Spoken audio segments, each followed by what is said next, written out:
I didn't realize you needed money to buy big companies, but apparently GameStop thinks that it can. We're going to talk about the GameStop eBay deal coming up next on the Ungraded Truth podcast. Detective Comics set a record for 1.8 million. Nobody really cares.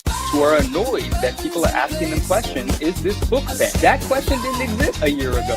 Somebody's submitting like 25 vintage books and getting 15 9.9s. We always think, how can it ever get crazier? And then it always does.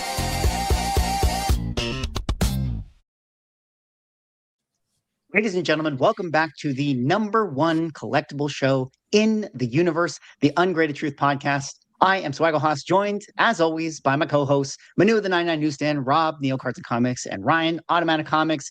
Gentlemen, like every 2 weeks, we got another big show. I mean, we got a lot of stuff to talk about. But before we do that, I mean, how are you guys doing? It's another Saturday night. This is our 15th episode. Can you believe it?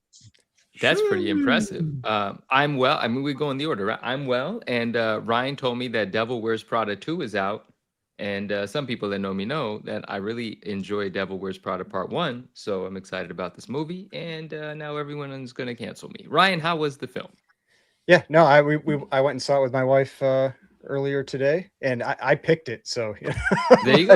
Listen. Man, like I was talking with her afterwards because I had seen some like little clip on, it was like a Facebook or a short or whatever like that, where somebody was asking their dad, like, if you wanted, to give me money to go to the movies, like, how much would you give me right now? And he had went around and it was like $8 is what he thought it would cost. And it cost just for my wife and I for the movies and like popcorn and pop over $100. Yeah. Like, it's wild. Now, granted, I live in a high cost of living area, but like still like the popcorn and pop and, like one or two candy things was like over 50. And then the tickets were like 50. And this wasn't like IMAX, it's wild. It is wild what it costs to go to the movies right now. It really is. But tickets for 50, that seems steep for tickets. Well, it was because it was, I think, 21, each, and then they have their service charge. Yeah. Yeah, you do it online. Yeah. And so, I mean, but even like the kids tickets, like, because they tell you like the different like categories. Kids tickets were 19. I'm like, it's like $2 off for kids. Like, it's like nothing. That's crazy. It's just crazy. Look at the bright side. You could have opened a $100 box of cards and had your entertainment value over in 5 minutes and had like $3 to show. I mean, I'm not saying I enjoyed the movie, but that's why I'm fairly picky now about like what movies I'm going to go see. And I wanted to see that. Like when I saw it, I was like, yeah, I'll go see that. I enjoyed the first one. I thought it'd be fun to see the second one. So, but yeah, that's why like I'm not just like randomly going to movies anymore, because it's just it is steep. Yeah. These days everything is too expensive. We have free comic book day today. And even that apparently is not free, which is going to be one of our stories that we're going to get into tonight, actually. But before we get into all of the stories, we got to do a little bit of housekeeping. Shout out to Key Comics here, the new channel member. Really appreciate that, Key Comics. You don't have to be a channel member to enjoy our stream, but I definitely appreciate it if you do become a channel member. But what you can do is also hop over to the Ungraded Truth YouTube channel and sub it up. It's free over there. Your sub costs nothing and it does a lot. It helps us out. We're currently at 1,400 subscribers. We just had 2 of our biggest viewed videos. I mean, we're just crushing it over on the YouTube channel over there. And we're also crushing it on our Spotify page. We also have the Spotify link in the description. If you guys would like to hear us over on Spotify, I go over there to that page, give it a follow, give us a 5-star review. We definitely would appreciate all of those. How many are we at now? How many 5-star reviews we have now? I mean, we got to shame everybody. Yeah, you're right. We should have shamed it. You're right. I felt shame, but you know what? Shame on everybody, because last week we had 25 5-star reviews. This week we're still only at 25 5-star. Oh my God. Oh my God. I know. I didn't want to see it. I didn't want to like show our numbers here not going up, but like maybe the audience is to blame. They are to blame. They are to blame. Maybe we're just not putting out 5-star quality content. Quiet. Neo. That is a lie, Rob. That is a lie, because you guys know that we always do 5-star quality shows like we're going to have tonight. Just also, the Ungraded Truth podcast is a co-stream on all our various streams. We're on Ryan's channel right now. We're on Rob's channel right now. We are also on the Ungraded Truth YouTube channel. And my channel as well. So if you guys are watching on whatever stream, be sure to head on over to the various streams, give everyone a sub, give everyone a like, give everyone a 5-star review, because we would appreciate it. But with that all out of the way, we got to get into our lead topic of the show, which is, of course, GameStop prepping to make an offer for eBay. This is massive, big business, collectible news coming out of the Wall Street Journal. I'm going to kind of go over some of the highlights here before we go over to the panel, but let's catch you guys up to speed in case you haven't heard about it. GameStop is preparing to offer eBay as CEO Ryan Cohen pursues plans to boost the struggling video game retailer's market value more than tenfold, the Wall Street Journal reported on Friday. Shares of eBay, which has a market capitalization of $46 billion, soared about 14% in extended trading. GameStop gained 4%. That company has a market value near $12 billion. GameStop has quietly been building a stake in eBay shares ahead of the potential offer, the report said, citing people familiar with the matter. If eBay is not receptive, Cohen could decide to take the offer directly to the e-commerce company's shareholders, the journal said. Details of the potential offer that could be submitted later this month, could not be learned, et cetera, et cetera. That's kind of, the overall packaging as the story as we know it right now. But, I thought that this was interesting. A lot of people talking about this, more and more big business within the collectible world. It is kind of strange that GameStop, even though it's a third of the size of eBay, is making a play to make a bid on that company. I don't know if this is just marketing to kind of like promote their stock outright, or if there's actually legs here. But from Michael Burry earlier in the year, talking about his belief in what everything GameStop is doing with PSA and its GameStop Power Packs and the collaboration that it's got going on in the collectible world, and now making this bid for eBay. I mean, guys, I'm going to kick it over to you. What do you guys think about this story overall, and what do you think that this means if it actually went through? So I watched Neo's video on this, and I have paid attention to like corporate mergers and things like that in the past, but you never quite know how it's going to take shape. So before I even like kind of think about what this means for like what would eBay become if GameStop and the people that run GameStop are in charge of it, right? And what does that mean for collectors, right? But even before that, this idea, I didn't read that article. I just collected bits and pieces from the internet and I watched Neo's video. I probably should have read that article, but GameStop having a $12 billion valuation and eBay being 46 billion. Does that mean they're going to take out a massive loan? Like, does anyone have an idea? Like, how did I they would do assume this? yes. I would think you'd have to do that. I don't know how else that works. There was some AI. This is all beyond me because this is not my realm. But there were some people that had like done like the AI homework on this that basically said like, yes, this is possible. Like they could bring on debt. They could have other people potentially jump in, like a Burry or Nat Turner or whoever else could potentially pitch in. So this is very interesting. And then there was a portion that I saw on the screen that it was in the article. I didn't know it was in the article. I just heard someone mention this. And this was fascinating to me too, that the CEO had a compensation plan that he agreed to, that if he is able to get the value of GameStop to 100 billion, he gets a $35 billion bonus. Yeah. And go ahead. Oh, you're muted. You're muted. I'll kind of highlight that section as you were saying. GameStop in January unveiled a compensation package worth roughly $35 billion for Cohen, hinging on a turnaround that requires him to lift the company's market value to $100 billion and hit $10 billion in cumulative performances.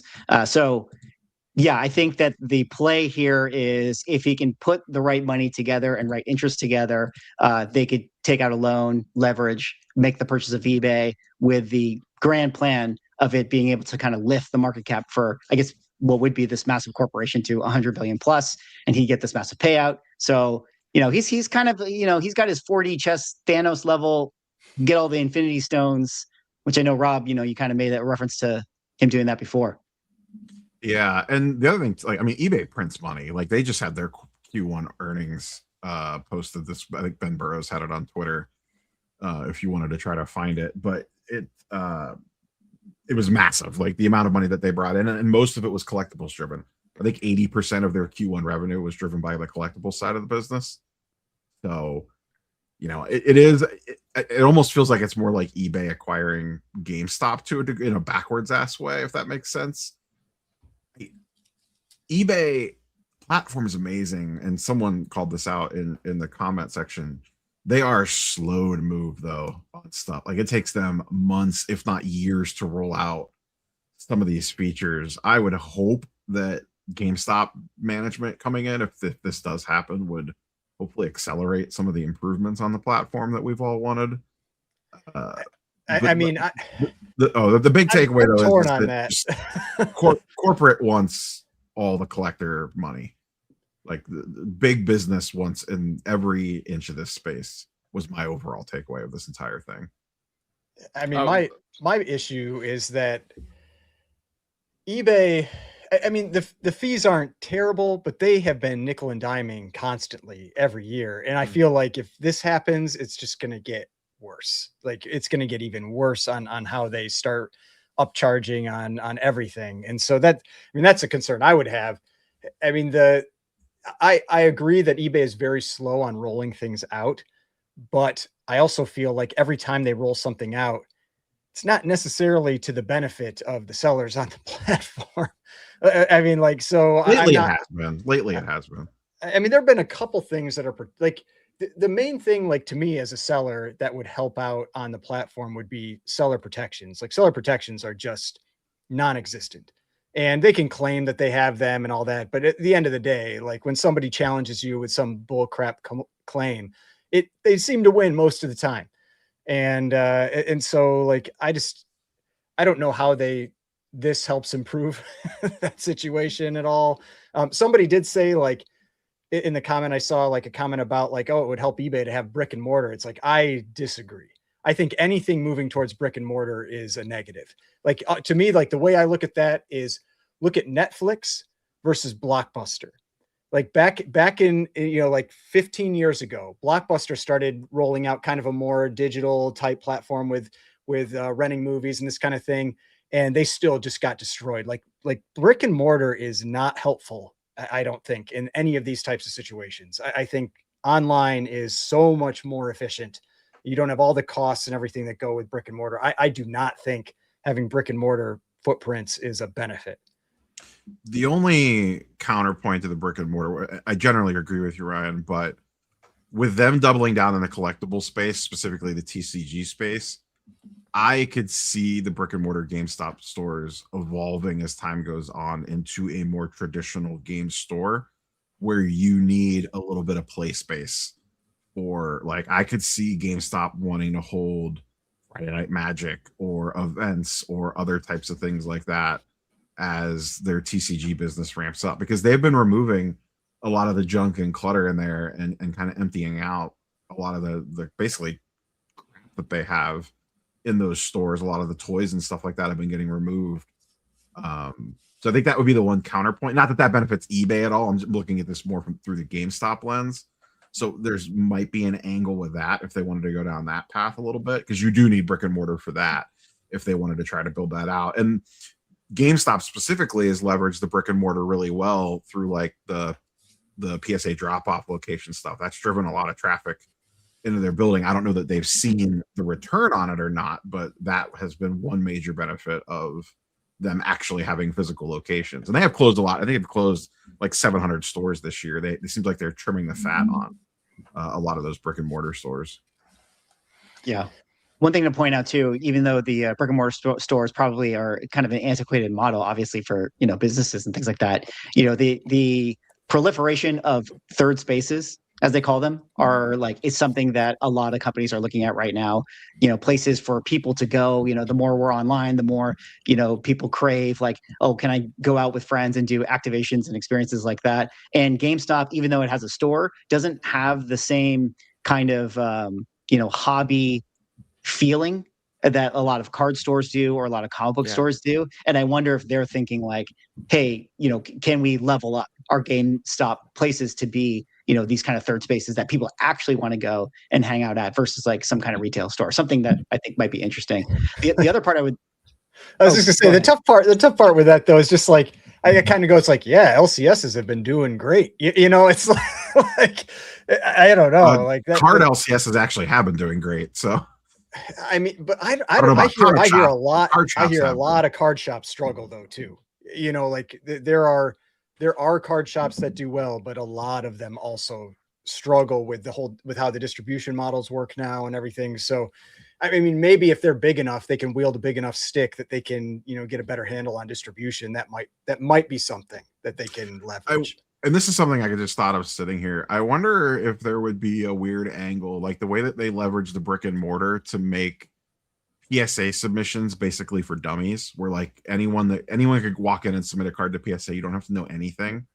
I wonder if there is an audience for you walk into a GameStop with your item and you hand it to the GameStop employee and they do everything, photo, listing, shipping, everything, and then the money it runs at 99-cent auction on eBay, and then the money just deposits into your account. Like I know that there's been like eBay consignment stores over the years and stuff, but I wonder if that would be a weird portal to capture a more casual audience. Like people were skeptical of like, oh, that won't work, but it's been super successful for PSA. So I don't know why the same theory wouldn't apply where grandma could walk, or you know, not even grandma, like a kid or a mom or dad that might not be up on how eBay works could walk in with their kids' cards and say sell these on eBay, and then it just automatically gives them a link to track the sale or whatever, and then once it's paid it just automatically deposits into their GameStop account or eBay account or whatever. You're not necessarily saying drop them off with GameStop, get them graded. You're saying even the raw cards, just drop them off with GameStop. Yeah, almost like a consignment service, like a brick and mortar consignment service that's selling it on eBay for them. So if I mean, didn't that used to exist for eBay? I remember. Yeah, what was it? I mean, there's been eBay consignment stores. You still see them like, randomly, like around the country, but this would be a way well more networked thing. Yeah. Yeah, we're not the audience. Like we are not the audience for it. Just like most people viewing this probably aren't the audience to use GameStop for PSA submissions. But there's been, I mean, the GameStop PSA thing has proven that there is a massive demand for that casual audience that doesn't want to deal with this stuff. Yeah, and it's possible too. Like, you know, some of those eBay pop-ups existed before, and they could probably do that thing. But I almost wonder if that model was just too ahead of its time. Whereas now we kind of live in this space where, you know, the collectible world is so big, and like, you know, online shopping is so big that it makes more sense, and people are just more in tune to that process that it could work. But one of the other things I wanted to ask, and maybe Rob, like you could kind of pick up on this one, is, you know, something I think about as far as like the big entities that are maybe eyeballing and side-eyeing each other a little bit based on like the power plays that they're making are companies like Fanatics, and then you have like the GameStop sort of like PSA eBay-ish sort of side. And I do wonder if, you know, someone like Ryan Cohen is just thinking to himself like, well, it's obvious to me why he would want eBay, but I wonder if they're kind of looking over the rearview mirror thinking to themselves like, you know, Whatnot is having one heck of a year, and online shopping is getting a lot bigger, and eBay Live has kind of been like dragging its feet and slowing down a little bit. And yeah, Fanatics Live, that's also, as far as I understand, Fanatics Live pretty popular, and I just wonder if that might be the kind of the big play too. eBay Live's actually, I would say, been gaining a little bit of steam lately as they've been starting to push it more and allow a little bit more sellers on. Fanatics Live, I get very mixed reports from folks that actually sell a lot on Fanatics Live. I've heard, and I've never used any of them, so I'm not 100% sure. I'm just going off what people told me. But like, the back end's not the greatest for sellers. Like, it's a little difficult to manage some of the things that you have to deal with, and they definitely do not get the same numbers that Whatnot does from like a viewing perspective. So your customer base is a lot smaller. And I think eBay Live's performing pretty well, because if you've noticed, like if you've gone to like your eBay homepage lately on a browser or even on the app, it looks like a Whatnot homepage. It's just like live streamer, live streamer, live streamer, live streamer. And I think a lot of those sellers are performing pretty well just because of the mass number of people that use eBay. So, I mean, imagine being a live seller and you're on the front page of eBay, how many eyeballs you're getting on that, just even if they're not interested in what you're doing. Like the amount of people that go to the eBay homepage a day is probably astronomical, like the number of hits that gets onto that website. So even if you convert a small percentage of that into your stream, that's a massive business. But to your point, there's been a bit of a land grab going on for the last few years between, you have Ruben and Fanatics on this side, and then you have like Nat Turner and the Cohens on the other side with like the Collectors Universe, PSA, Beckett, SGC, eBay, Golden, like all that group, and then the Fanatics doing their thing, and then there's a bunch of people caught in the middle that are just kind of like, I'm kind of aligned with both of you. I'm kind of doing my own thing. Maybe someone please buy me. Like, yeah, well, that's the kind of the interesting part, right? Because it's like clearly it's like somebody wants to own the entire pipeline, top to bottom, right? Like one company to rule them all in the collectible world, and you kind of have PSA is pretty close to that. I feel like right now. Yeah, they don't. And you have make two powerhouses. That's the only different. I've always framed it like this: Ruben and Topps control the primary because they're making everything, and then they're kind of dipping their toes in the selling and getting their little percentage points here and there. But Collectors Universe and eBay really control everything once it's been produced, because PSA could grade it, assign more value to it. They could sell it multiple times over and over again in their vault or through eBay, and then the GameStop relationship. Both sides are basically printing money, and I don't know that any one company can completely control both sides. I don't know that Fanatics wants to get, a lot of people love to run with the speculation that Fanatics wants to get in the grading, and I can see how you could follow the breadcrumbs, but I don't think it makes sense to them. I don't think they want to spend that money. It would cost a fortune to go at Collectors Universe in the position that they're in. And people have said about, should GameStop have bought PSA? I don't know that PSA wants to sell. I mean, I think the speculation in the hobby has been for a while that their whole end goal is to go public again. So, I mean, maybe they would sell, but I feel like they're going more the IPO route than anything else. I did see a comment about people saying like Target and Dick's and Walmart seem to be like all investing in, collectibles, that kind of stuff. I just thought that was interesting because I've seen it at Staples lately. Like when I go to Staples to buy like bubble wrap and stuff for shipping, there's like a thing with Pokemon cards in it all the time now. And I always think, I'm like, I should just buy some, but like, cause usually that stuff's sold out everywhere, but I feel like people aren't looking at Staples. So, but yeah, it's like they're popping up everywhere. Like anybody that can get some distribution seems to be trying to get it. Well, and the people that you mentioned, the Dick's, the Walmarts, the Targets, are even going a level above. Like Dick's, they're putting like almost full-blown card shops in some of their stores now. It's not just like they have an end cap with some retail stuff in it. Like the Dick's House of Sports in Pennsylvania or in Pittsburgh is the one that bought the Skeens 101 debut pack. Like that was $1 million card that they bought just to display in their store.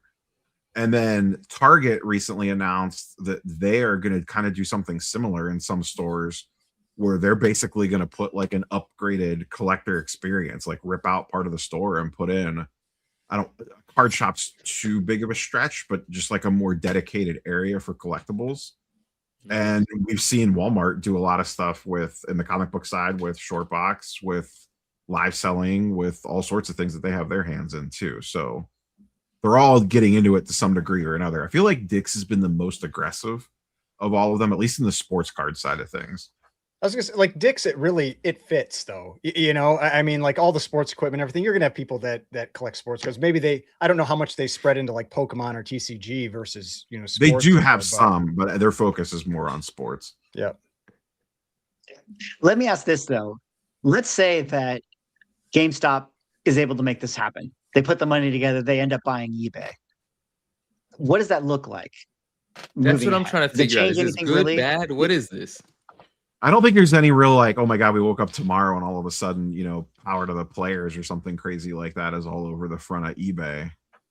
eBay's got to stay eBay. eBay's I think if anything, it would be prints money, right? Like I feel like they would just probably keep things largely the same. Like I think somebody called it like a toll booth for sales, and that's really what it is. Like they just accept, all the sales. They just it's a great revenue stream, Well, can I ask this then, just because everyone would be interested in this from a collectible side of things, or a collector side, or maybe a seller side, or whatever? Is this make it better for everyone in collectibles? Is this worse, or is it like, whatever? It'll just be the same thing. That's what I said. I wouldn't be surprised if you start seeing more fees tacked on. They're going to do that anyway, but maybe it accelerates. Like that's always my concern. Anytime you get more drive for money, involved in any of these companies. Like, I mean, yeah, that would be my biggest concern, is that the fees go up, which the problem there is that it does start, then it like potentially pushes sellers to other platforms. Now, there really isn't like a great competition for eBay right now. I mean, yeah, you've got Whatnot and that, but like eBay is the place, really to sell if you want to. Yeah, they have competition on the live selling, but not the traditional bin / auction platform. On the high end, they do. Like, when you start getting into like the Heritages, the Goldens, the REA, stuff like that, there is a lot of competition in that space. But in that the vast middle ground where most people live and play, there's not a lot of competition for in a traditional selling sense. But things are, to me, I think it's past us, but the younger audience is going more and more towards the live selling aspect of it, versus the traditional eBay method, if you will. And eBay has their toes in that too. So I think for us, I don't know that a lot would change. I think they could potentially roll out some interesting things for a more casual audience, leveraging the brick and mortar side. Well, we'll have to kind of keep tabs on, what happens with the story. I mean, if it is in fact actually going to happen, this could just be a lot of hearsay. It could just be kind of a marketing play for, GameStop stock. But, if anything happens, we'll definitely be here to report on it. But I think we have to now move on to our next big story. Speaking of big business ruining everything for everybody in collectible land, we got to talk about Logan Paul going all in on manga. Now, this is a story that sort of broke last week. We had a couple posts from Logan Paul and Jeremy Padower, who made an announcement that they are going in big for manga. Logan picking up a Weekly Shonen number 34, first appearance of One Piece in a Beckett 9.0, and also a first Dragon Ball in a Beckett 9.2. I believe the Dragon Ball is the highest graded copy known to exist, and the One Piece is the second highest graded copy. They disclosed that the Dragon Ball, they paid $550,000 for this book right here. They did a video where they talked about, why they decided to pick it up. They kind of gave their thesis on the entire, manga universe and these IPs.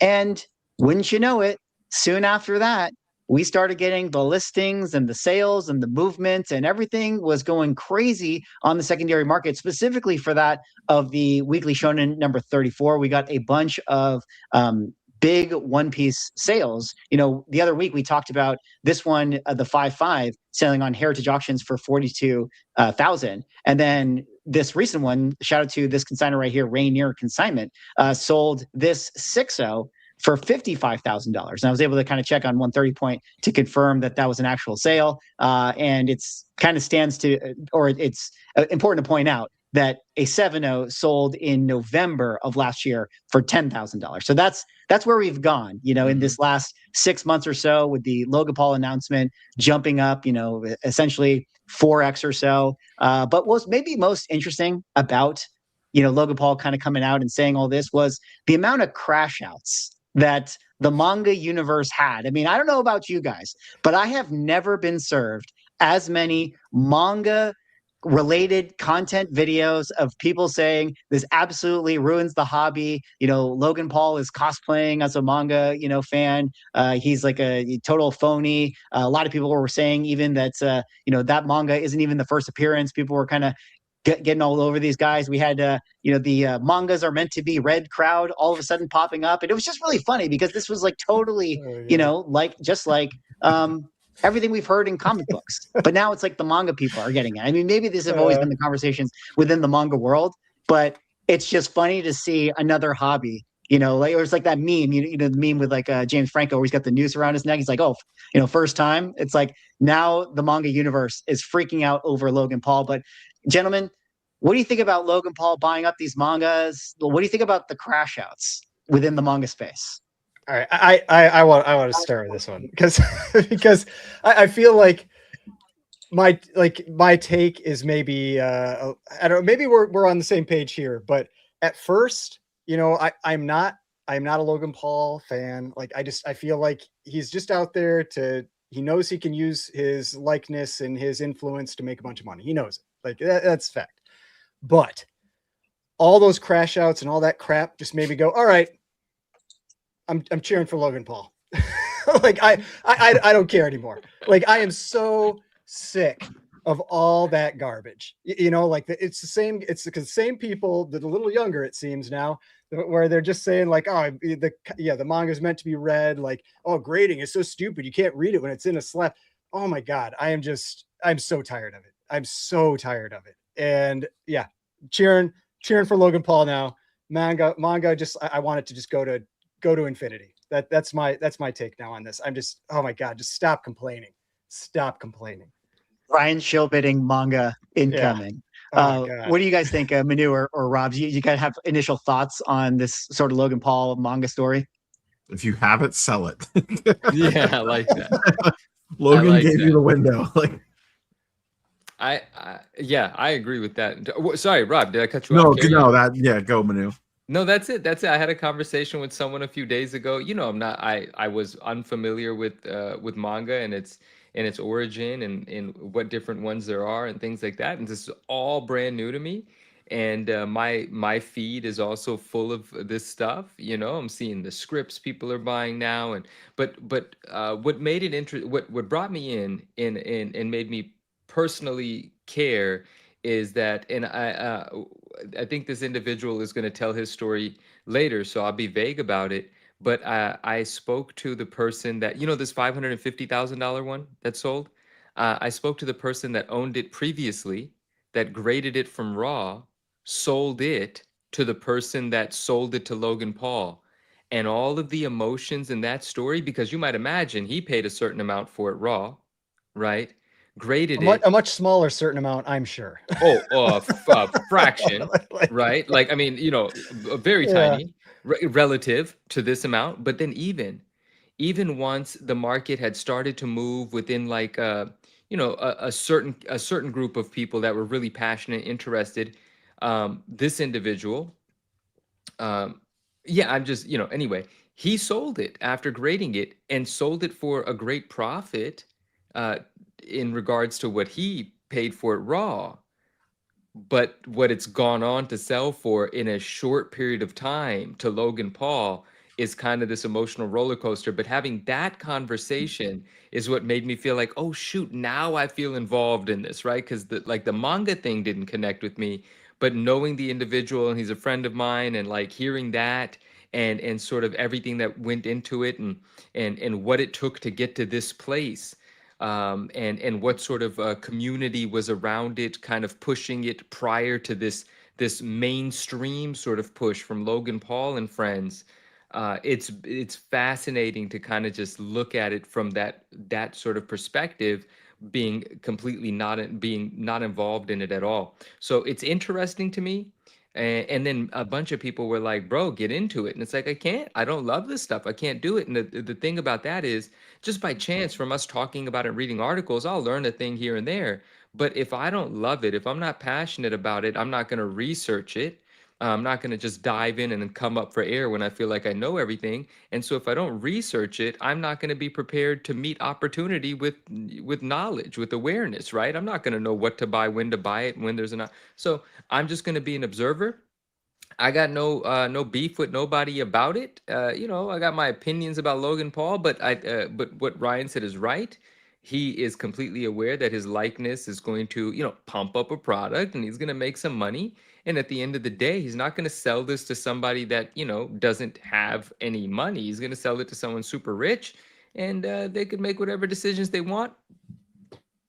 That's where I'm at with it. It's an interesting thing, but damn, did the prices move really fast, really high, really high. Well, and that's one of the things, like a lot of those people that were complaining, they're like, oh, it's like, this isn't worth this. I've got all this stuff behind me on my shelf. And like I said, it's like, yes, sell it then. Like if you legitimately think this stuff isn't worth that because there's tons of it out there, you know, there's tons of it out there, take advantage now, sell it, buy it back later if it comes back down. And if it doesn't, so be it. You still have a bunch of money. Fair. So exactly, I mean, right. Just like, but it's like like, I don't know, like the complaining, it's just, you get a little tired of it after a while. You're like, come on, guys, just enjoy your hobby. Like you don't like, he didn't ruin anything. It's like stuff got more expensive. Why didn't you buy it before? And we see all that nonsense more than most people too, because we live in the content bubble. and it's thrown at us a little bit harder because we have to kind of pay attention to it. So I think it could get under, it can wear us down a little bit faster than like an average person that's not living. Especially when you have people sending it to you constantly. Well, there's that too. I'm like, just stop sending me this crap. I don't want to see it.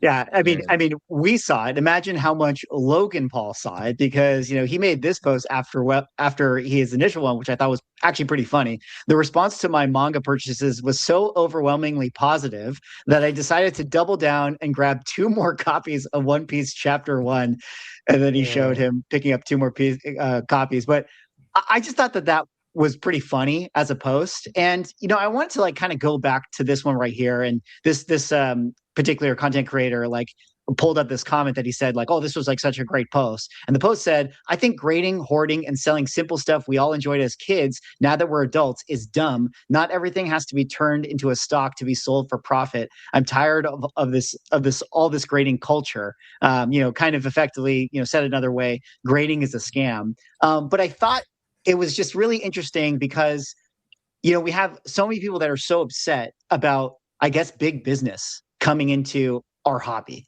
and so what's that? It's like when your band gets popular.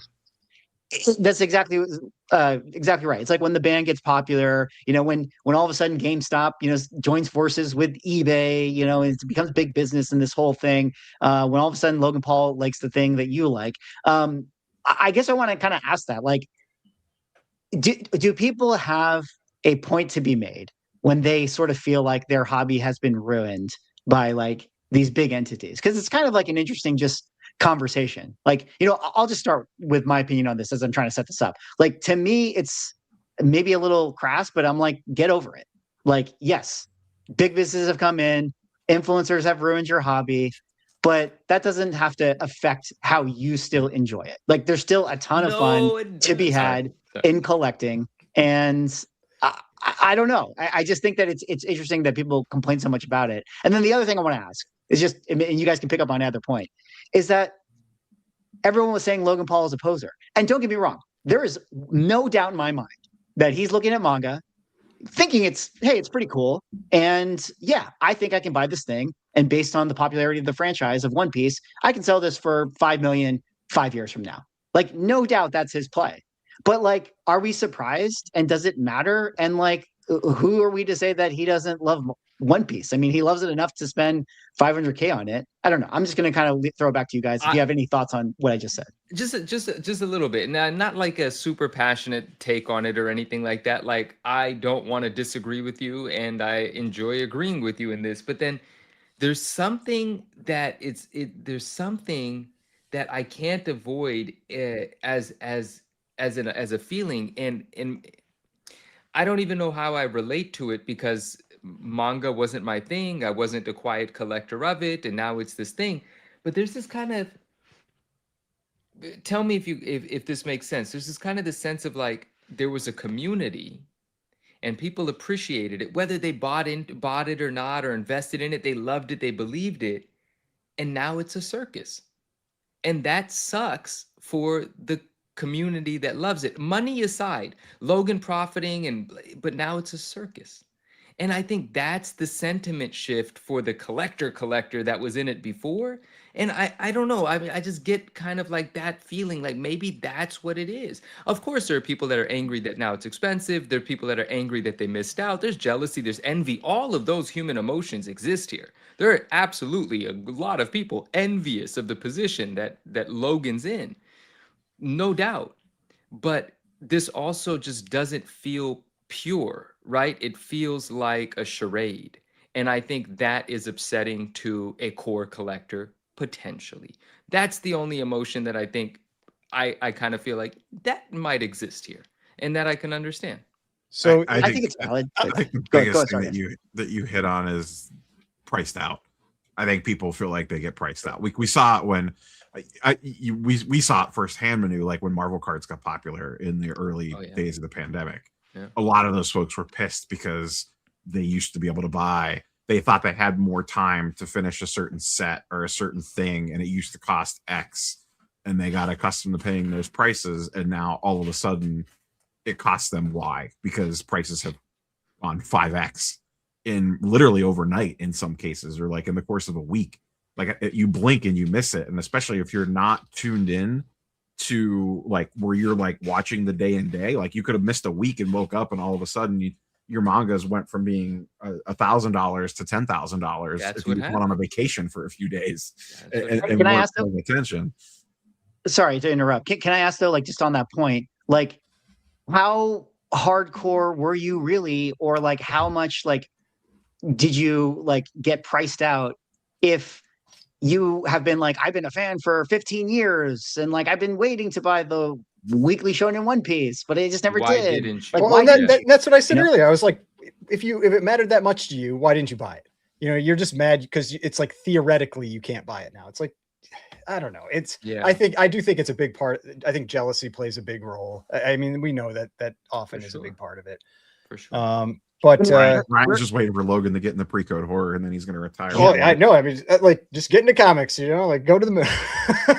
a lot of comic people would love it. Which, by the way, I feel like the comic people are some of the biggest pumpers. But I mean, what you were saying, I just wanted to show this graph or this image, I should say, this meme. I felt like was pretty apt to kind of the point you were making, where it's like, there is a subset of people that definitely get into whatever is the hot thing.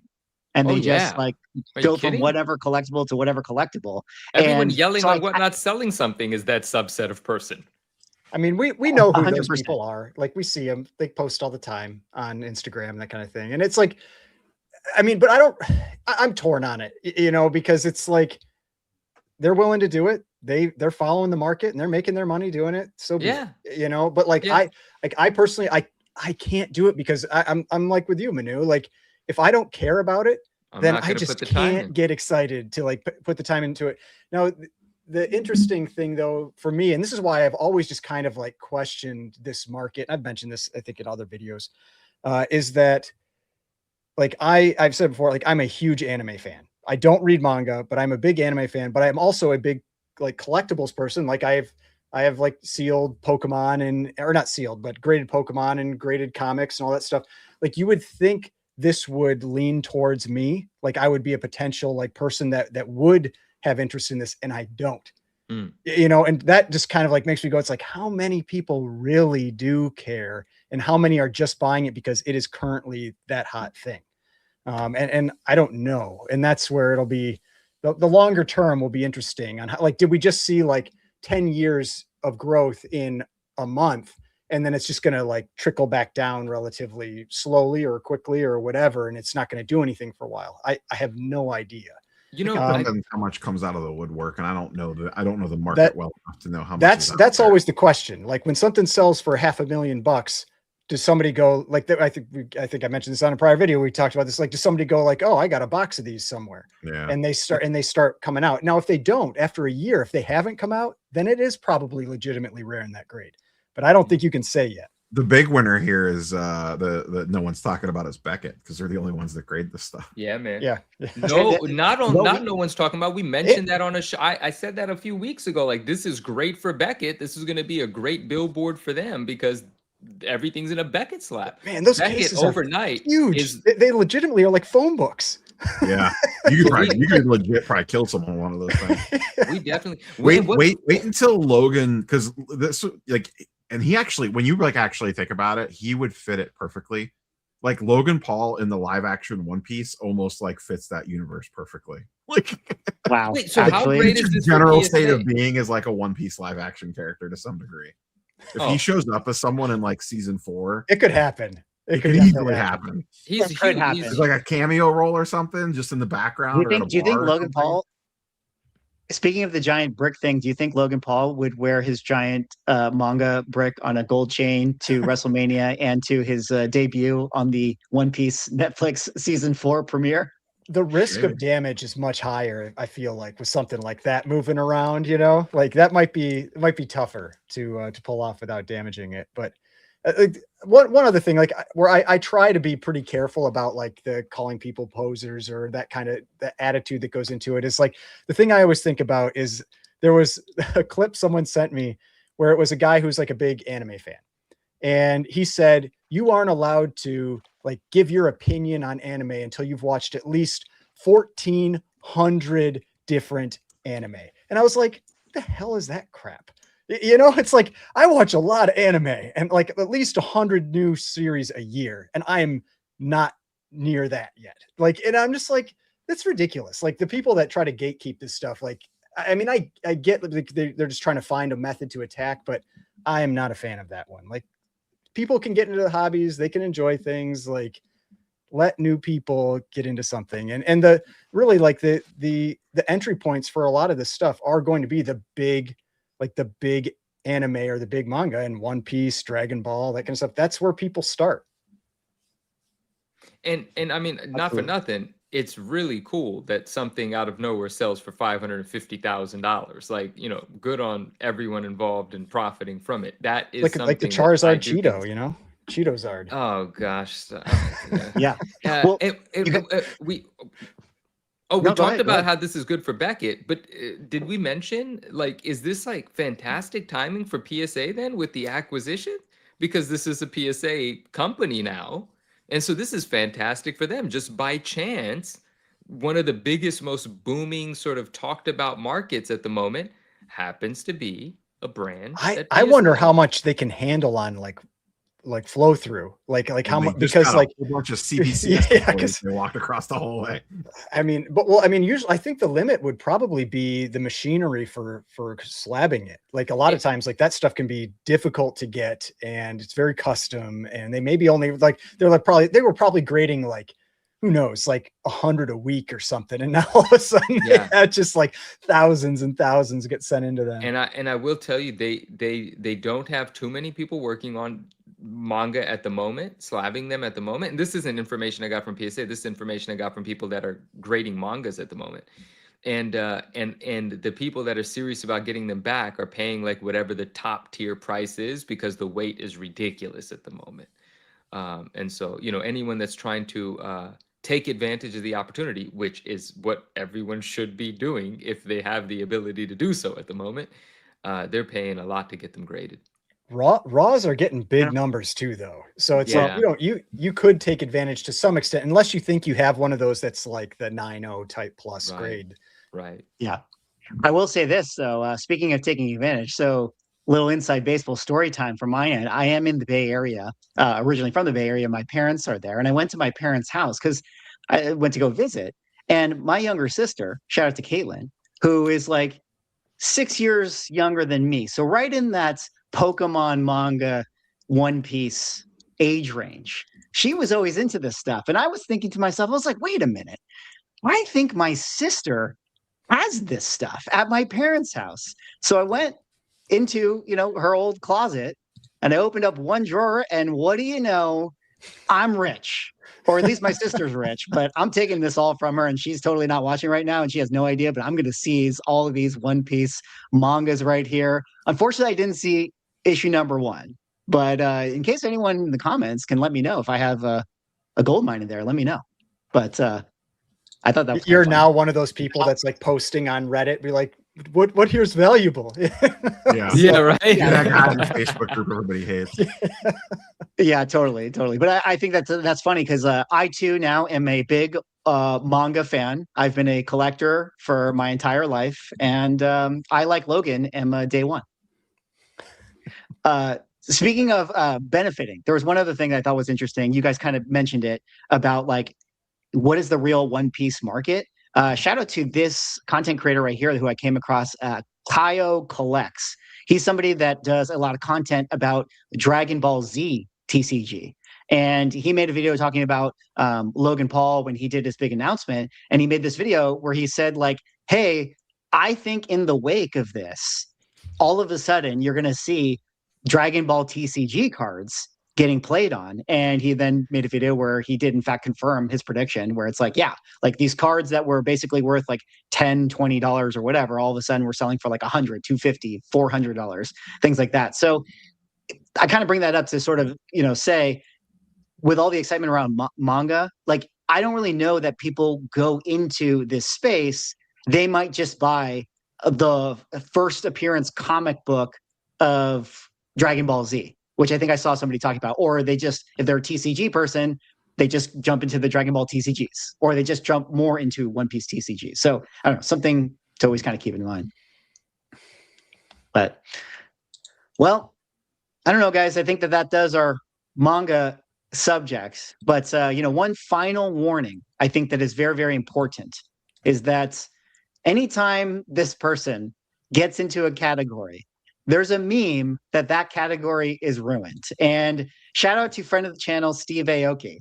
But Steve Aoki, in this hype, has also come out and announced that he's, buying up a bunch of One Piece manga stuff behind him. And he also picked up this 9/6 graded copy of a Naruto animated series script. You mentioned it before, Manu, like the scripts, like people buying that up, and Jeremy Padawar had been talking about that. But Aoki kind of going big on it. I mean, what do you guys think about this specific collectible? These original TV scripts. I think they're fun, they're cool, but I don't know if I can really picture them as like a true collectible category. I mean, the thing they have at least going for them is they have an image on the front. It's not like you're buying something where it's just like a text box where it says like that's what it's like this, the name of the episode or whatever. But I mean, I don't know. Like, I'm sure people will pump them and try to get as much for them as possible. But I think the better play is the colorful, things that present well, like the actual manga. I don't know, like none of it really interests me. So just like, it's hard to say. Like, it just all feels like people just trying to build a market, which is fine. But we know how that's played out in other markets that people have tried to build, and they do often end up stronger than they were before it all started, but they usually have this like big jump that then corrects back down to some new baseline. Just the question is, can you ride the wave to the top, or are you going to be the one that's trying to sell as fast as possible as you see things start to correct? Yeah, I have a half-baked thought, but along the line, but about the scripts, I think they're cool. I like it. I like the idea. Like, I can buy into that being I like stuff like that though. Like, I naturally am into things like that. My personal collection is like random stuff. Like, even like novels from the 90s, they're like the unedited versions of them, that don't even come with the hardcover. And I'm just like, this is freaking cool. So I like that kind of thing. So I dig that. Yeah, just an interesting half-baked thought, just a question for no reason at all, really. Would this happen without the $16 million Logan Paul Pokemon sale? Was that necessary for this to work the way that it's working? I'd say it played a big role. I mean, I've mentioned, like, I had 7 graded Pokemon cards, like some vintage stuff, and I sold 4 of them. It's almost, I did not like right when he had that sale, but within a month or two, because I was like, hey, like the prices just went crazy. I mean, vintage Pokemon had been flat for probably 3 years. Like it flat to down, like very little interest. Like, everybody was generally going after the more modern stuff. And then that card sold, and I got out of all of my cards back up. I had been in the red, and I got back into the black with those cards, and I sold. So it's like, I mean, I took the advice I give here where I'm like, sell into the hype. And that's what I did. And maybe they'll go up more, who knows, but I'm happy where I'm at. So should we get Logan Paul some Spider-Man stuff? Well, somebody mentioned Invincible. I feel like you have a better shot with Invincible. Like something where that's like really popular right now, that's a little more modern. I think that could maybe. I think I need to talk to Logan about newsstands. Yeah, or Mark Jewelers inserts. Yeah, you should have talked to him about Malibu. You like jewelry, right? So yes, this is for. Have I got the comic for you? Actually, Manu, what would your feeling be if in like 6 months, Logan's like, check out this Malibu Sun that I just bought in this PSA 10 gold label for $500,000? That could happen. It could very much happen. Wow. It's interesting. It's the reverse. I mean, not the reverse. It's just putting the shoe on your foot from that story you told earlier. Yeah. No, it would be bittersweet for sure, right? Like, having a partner would be awesome, but then like being like, holy cow, you know, like what the hell, right? But does one thing happen without the other? You know, you just never quite know. And you got to love your path or whatever. And then I would just make sure that he knew that originally it came from me so that I can sell him something. And that's that, you know. But that'd be pretty amazing. I do believe that the Malibu will go on to sell for a lot more later, and I'm going to celebrate it when it does. But someone's got to sell it we don't first. know. Shit. Manu has like 8 more stacked under his desk ready to go. There will not be another PSA 10 of that book, I don't think. And even after I've sold it, I still think there will not be another PSA 10 of that book. I don't know, but I don't think there will. Well, I want to add a couple little thoughts on your question, Manu. I do think that you know, a lot of this type of the manga stuff definitely does not happen without the starting with the Logan Paul Pikachu card sale. I mean, Yeah. I think Pokemon was hot. It was getting more hot, you know, throughout the year. This is the 30th anniversary of Pokemon this year. But as far as his comic books play, it seems like, you know, when they talk about it, when I've heard Logan and Jeremy and even, you know, Gary Vee to an extent, they use kind of comic books as an example of a collectible market that has gained value over the years. So I think that they're probably not interested in it, not because comic books can't go up in value, but there's no more like massive delta that they can really capitalize on, like there would be for something super speculative, like manga in this instance, or like if all of a sudden they were like into graded CDs, like, you know, there's more upside there that they would probably be into than comic books, which, you know, we would call like mature collectible.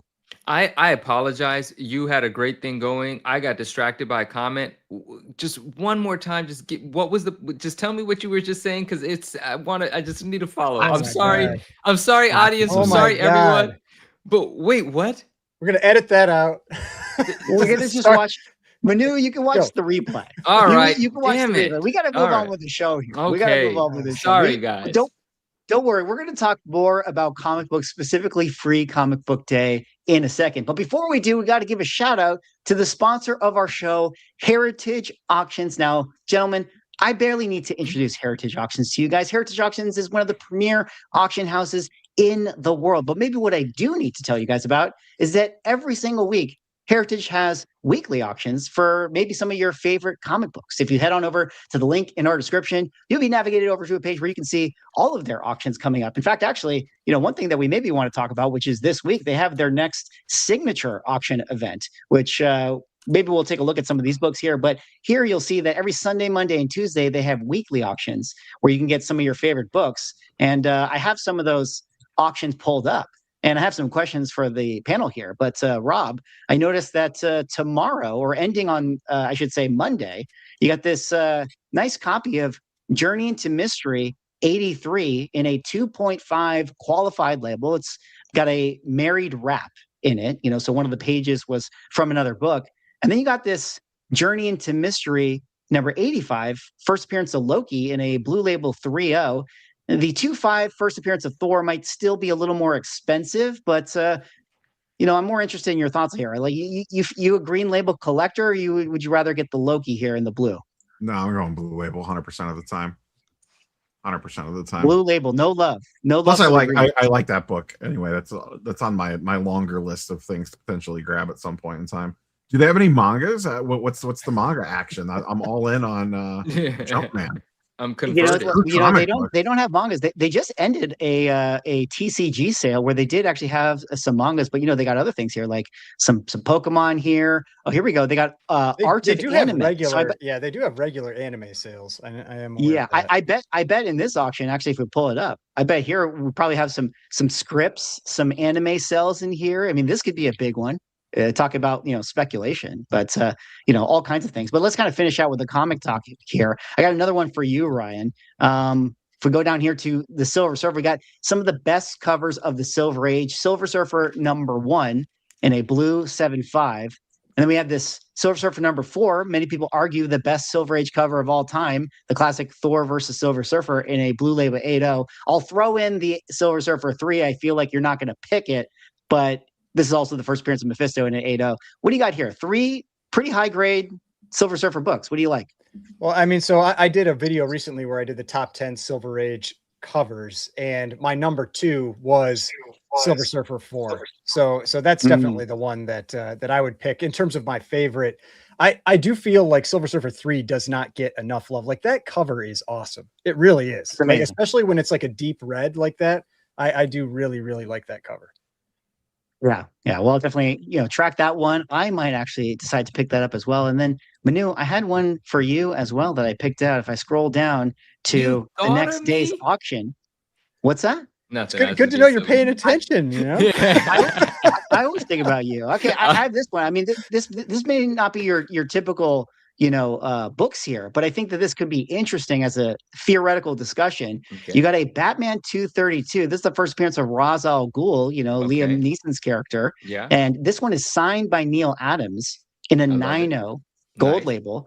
Dope. But then you have the classic Joker Batman cover 251 in an 8.0 lower grade, but it's double signed. Yeah. This one, Neil Adams and Denny O'Neil. So 2 signs versus 1 sign, but higher grade. How are we feeling here? The Joker cover for me, I've only owned that book once, and it was very cool owning it. I like that cover a lot. I like that book. I'm going with the 251. All right, 251. Well, Yeah. you guys can head on over to the link in our description. You guys can sign up for Heritage Auctions. Give yourself a chance to win some of those books. They have weeklies every Sunday, Monday, and Tuesday. So definitely click the link down below. Would help out the show. Appreciate Heritage Auction for sponsoring our show tonight.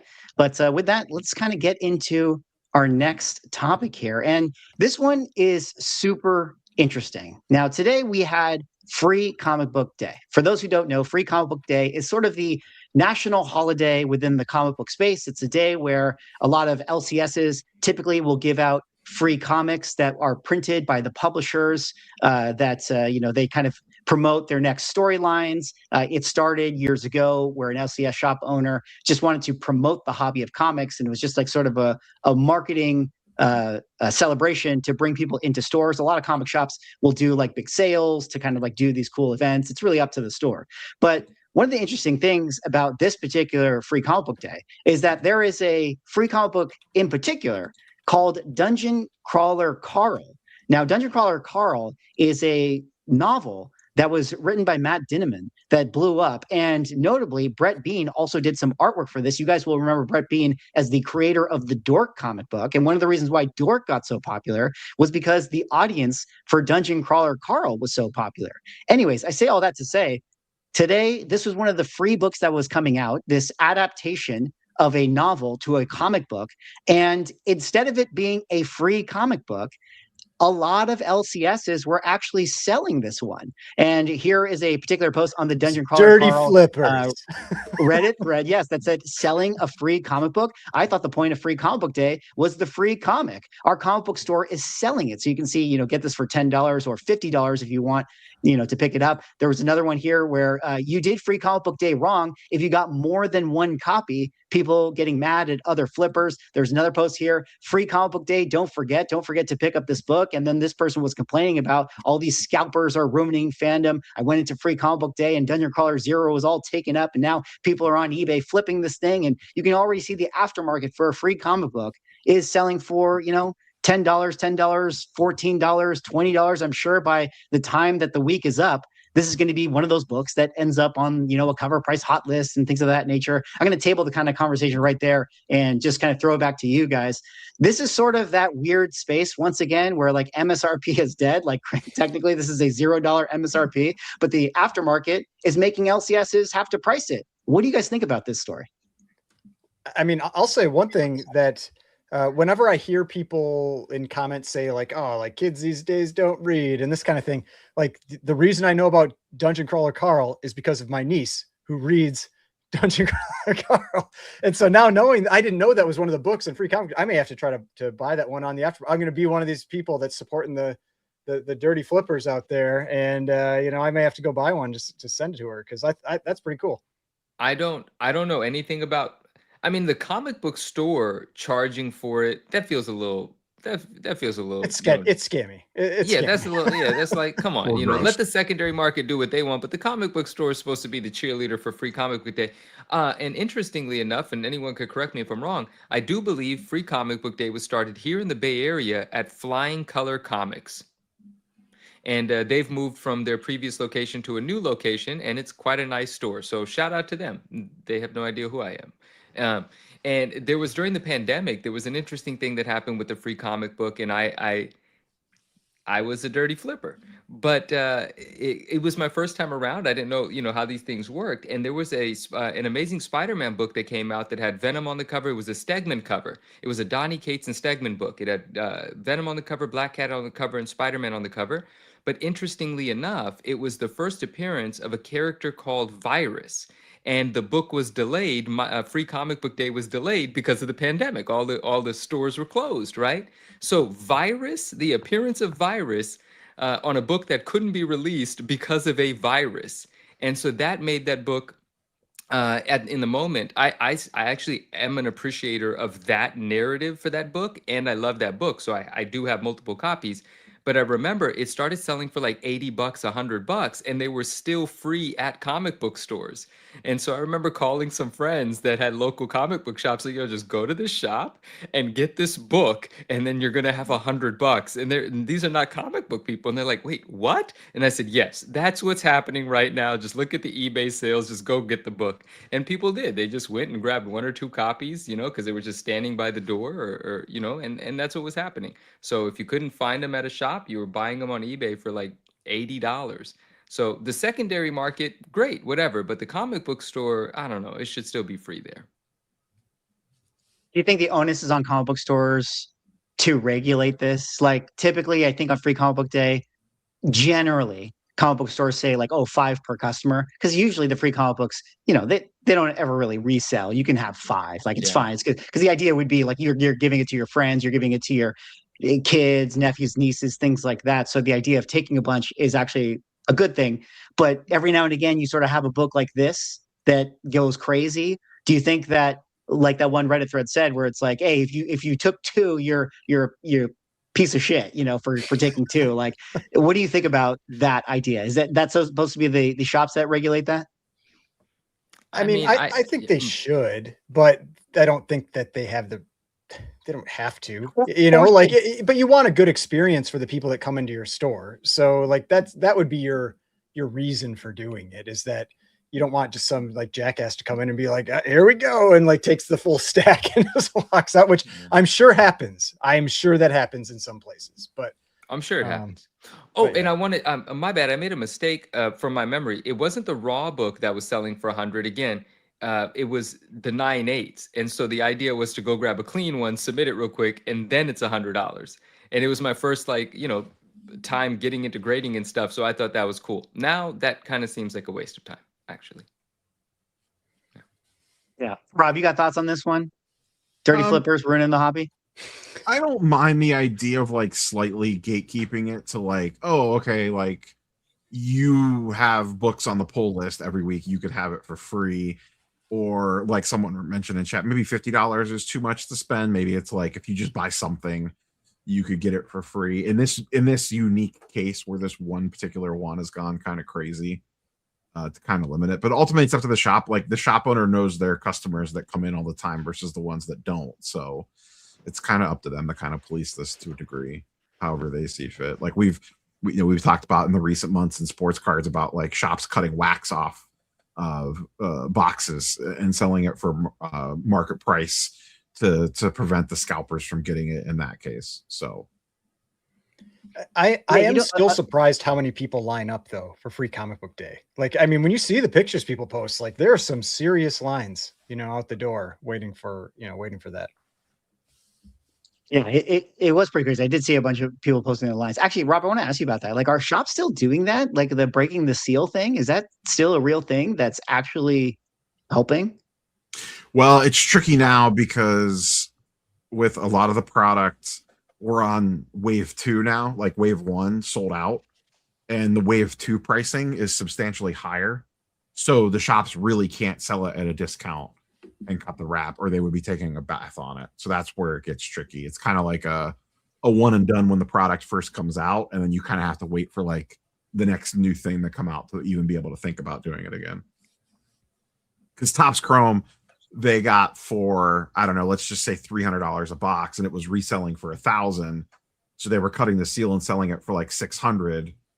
But then they got their second wave from Fanatics, and Fanatics charged them like 1,000 or 11 or 1,200 even in some cases. So they can't cut the seal and sell it for less anymore. They'd be losing $500-$600 a box if they did that. Got it.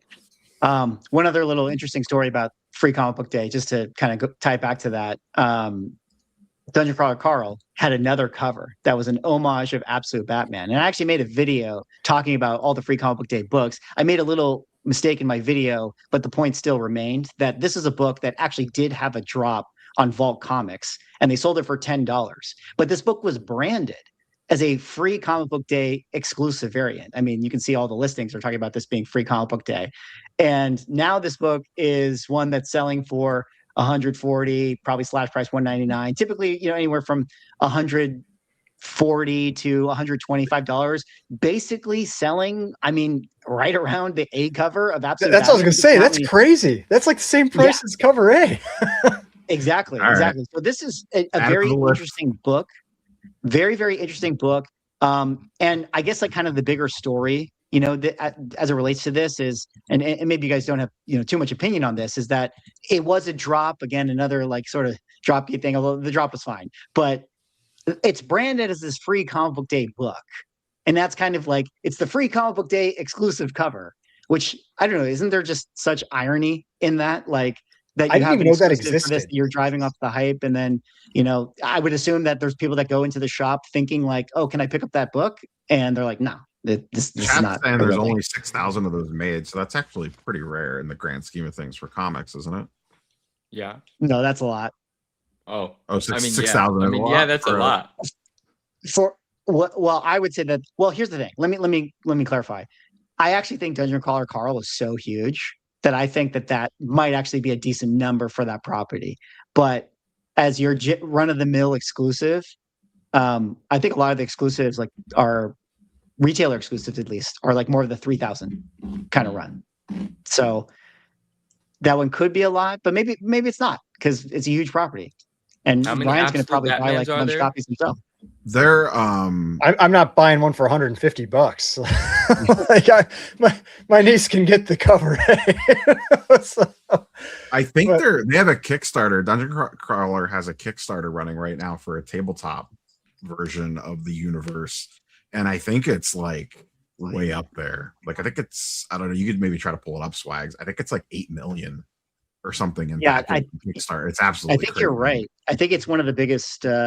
It's probably rivaling the Critical Role one, if I had to imagine. Yeah, I just know that like during Christmas, that was like, it was gifts related to that we were asked to get. So I don't know if this is the one. This is a closed one that happened. Oh, last update April 17th. But this was a $3 million finish. They have a new one, or is that maybe that is the one? I don't know. I thought they had one currently running, but I could be wrong. Regardless, maybe they had one that did really, really well. Oh, here we go. Yeah, it's not on Kickstarter. I guess it's on Backer Kit, which maybe is really Kickstarter. But here you go, $9 million right here. Holy smokes! 38,000 backers. That's insane. With 13 days to go, because a lot of times you'll see a huge bump the last few days. Is there actually? Is there any like good backer exclusive? Is there like a backer exclusive comic or anything in there? Let's take a look. So it's a role-playing game, so it'd be probably similar to like a D&D type of module that you would get out of this. I watched a video on it earlier today, actually. Funny enough. Yeah. So it's got some nice toyage right here. You got a nice little play pieces that it comes with. Stretch goals, art prints, loot cards. Hey, cards, achievement cards.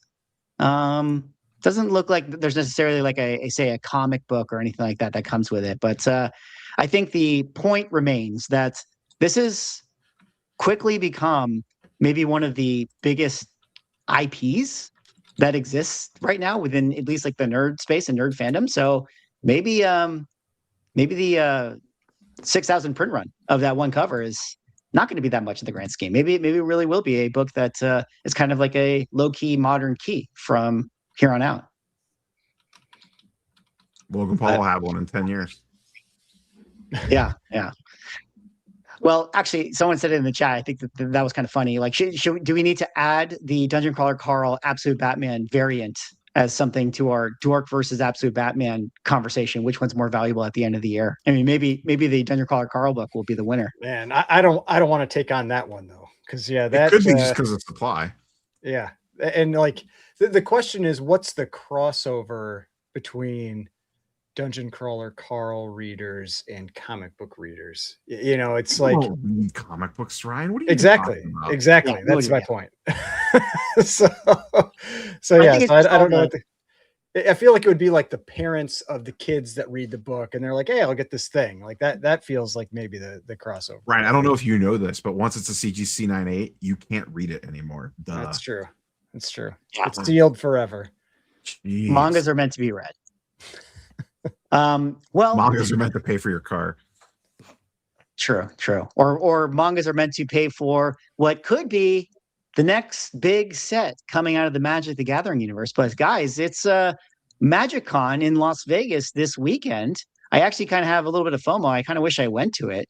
But at MagicCon, their version of a comic book con exclusive to the Magic the Gathering universe, they unveiled their next Marvel set here. So we got some Marvel card adjacent content for Manu. But we all know that last year they came out with their Magic Marvel Superman set. This time they have a new set that's called Superheroes, which effectively is their Avengers set. They would have called Avengers, but I probably think that they can't use the name Avengers. So this one is Marvel Superheroes, and they had a couple of previews of cards. This one being obviously a card of Vision that was actually drawn by Mark Spears, by the way, if you guys recognize his art right there. They have another one here that's of the Vision. They have announced the next Mind Stone is going to be the next massive chase pull from this set. So there's the base card right there. Previously in the last set, it was the Soul Stone. And then they had the Cosmic Foil version, which the Cosmic Foil Soul Stone had sold for like 45,000 recently at Heritage Auction. This will be the next big chase pull out of this one, the Mind Stone. So seemingly they're going to be doing all of the Cosmic Stones, in the various Marvel sets to come. People in the comments clearly excited about this one. Or maybe not. Avengers, leave Magic alone. More UB slop. Can't wait for the diners, drive-ins, and drive sets. People not very happy about them doing kind of the Universes Beyond stuff, but they did have Paul Bettany go to MagicCon to kind of announce this. So that was kind of interesting, kind of cool to have the Vision there in attendance. But guys, what do you think about this? I mean, next Marvel card set. Rob, are you in on this one? Manu, you interested in collecting these cards as a Marvel trading card guy? What do you guys think about this? The drama on this one is that it's 2 Marvel sets in a row that they didn't put a serialized card in the product. So that's they aren't allowed to, right? I thought they literally couldn't. We don't really know for sure. They're not very opaque with how that license works, but that's most likely the case because they put a serialized card in most other collector boxes, but the Marvel ones don't have it. So there's probably something somewhere in some contract that says that they can't. Otherwise, you would think that they would. And there was rumors that the original Spider-Man was supposed to have a serialized card and they had to pull it at the last minute because of something. We don't really know what, but that's probably, even though the Infinity Stone sells for a crap ton of money, the fact that it's not serialized is probably going to ding it a little bit. And the Spider-Man boxes still don't sell that well. They're still pretty cheap. Like you can get a collector's box for like $325, I think. Yeah, I pulled Didn't they originally retail at 400 or what did they originally? 500, yeah. Yeah, they originally retailed at 400, but sort of in that hype phase, as you guys know, they had gotten after the initial drops. Yeah, went up to like 1,100, I think, at some point. Yeah, because Final Fantasy was selling for like 1,500, and people were like, "Oh shit!" And then they went in and Spider-Man. Part of the problem was that the cards kind of sucked in this set, from what I've heard. I don't play Magic competitively anymore, but I don't think that the set was very good from that perspective. And some of the cards look cool, but for the most part, like they didn't even really hit with me. And I'm a Marvel card collector, and I like Magic the Gathering. So if they were going to hit with anyone, you would think I would be the target audience for it. And even I was kind of like, eh. How dare you? I thought that they were cool. How many boxes? Yeah, how many boxes do you have? Yeah. I might be sitting on pallets of them, but at the same time, I just think that they're Did you cool. see that you lost all your money on your League of Legends investment? We have not lost our money on the League of Legends. You do not lose until you sell. We're still in the first half. Okay. There's plenty of game to go. They did a big reprint and it tanked the price. This is your time to buy back. You can buy even more now. That's when you buy more. This is when we should be buying in. That's true. That's true. Manu, what do you think about this Marvel card set right here? Or he's got to jump. He's having a hard time with the internet. That too. I don't even know if you guys can hear me right now. So We I can hear you. apologize. Okay, so I'm not completely ruining the stream, but I am going to make it difficult for Swag to clip this. I apologize. Yes, I do have to go, but I will talk about. I'm going to look into this. I enjoyed the Spider-Man Magic one. I want to see some more of the art on this. I never did hear that rumor that Neo just mentioned that there was supposed to be a serialized card in that set. I didn't know that. That's kind of The interesting. Infinity Stone that sold for a bunch of money was originally that was the rumor, is that was supposed to be serial numbered. Interesting. Okay. No, I'm into it. To point out, just to add to that, like, the previous set was the Final Fantasy one. The Golden Chocobo was like the big pull from that. That one was serialized. And yes, the conversation has been that maybe they don't have the license to do serialized cards because maybe Topps has that exclusive. That's sort of the theory. Okay. It seems like Magic would just do serialized. Like, why wouldn't they? And as far as it stands right now, it's not like the Cosmic Soul Stone has been pulled like a billion times. So it does feel, anecdotally at least, that it's probably still within the numbered range. Yeah. So yeah. But I look forward to seeing it. Love you all. I'm gonna jump. The guys know, but see you all later, friends in chat in 2 weeks. All right. Manu's got to go. I wasn't sure if he actually had to go because he actually is seeing Devil Wears Prada, or is that like a little bit of a joke? Oh no, I'm not I don't watching think Devil he's Wears seen it Prada tonight. tonight. I was just about to leave too, but no, I'm not watching Devil Wears Prada tonight. I am going to watch it. I'm happy to know this out. I've got some other thing to do, and plus my internet as crapped, so it's the perfect time to get out of here. Last He's got a thing, Netflix Manu, before show. I let you go. Okay. Before I let you go, Manu, as we get into our next topic here, I kind of need you for this one real quick. Just give me a quick little hot take. Sure. But Gary V recently had a video where he came out talking about the next big collectible, and he was talking about, 1940 Superman cards and some of the original first for Marvel, still banging the Donruss drum. And then also, I guess implied in that is the Batman set too, 1966 Batman. But what do you think about him promoting this again? Any other thoughts here? I love this. I love this. I just purely love. I mean, for one, this is gonna sound so bad, guys. Just give me a break. For one, I didn't miss the boat on this, right? But also at the same time, it's my boat. I was on this boat before anyone told me to get on it, right? So like, I love everything about this. The 1966 Donruss stuff. I don't have the 1940 Superman card. That's not what I mean. But 66 Donruss I've always been such a fan of, and well, I mean, for a number of years. And so I love it. And that Batman card, I think, is sick. And the prices keep going up on it, which is amazing. So, yeah, this pump, I'm all about it. I love this stuff. And I think he's right. I don't know where values are going to go, but it's historically significant. It is these characters' first time appearing on a card. And I like that he's so passionate about fictional characters' first appearances. I think that's how he sums it up when he talks about it. And I'm on board completely. All right. Well, good take there. We'll let you go. And as I kind of throw it back to the other guys, but Manu, we'll catch you on the next show. Good night, everyone. See you later. Everyone be well. Bye. Everybody. Later. Rob, I kind of want to throw it to you with this one here. Like, from the TCG side, we've talked about the Donruss stuff and people finding the significance of them getting pumped because of like Gary V. But like, I've noticed a lot of the like rookie cards, at least more recently, have been hot. Whether they be like, oh, the first Cloud from Final Fantasy, or like, oh, the first, I don't know, Garfield, or whatever it is. Like, are people skeptical of this, or is this like real sentiment in the community, or is this just like a top down Gary V's talking about it, therefore? I think it's just more like, well, this one went up, so this other one's probably too cheap. I should just get this now because it's not that expensive, in the hopes that the wave, hits those other ones as well. It's kind of like, well, if the Spider-Man one's selling for this, then the Batman's too cheap. And then if it's like, well, it's the Batman's too cheap, then the Superman's too cheap.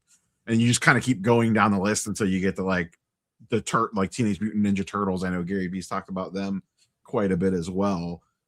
And I think a lot of that stuff too, especially in high grade, probably doesn't exist.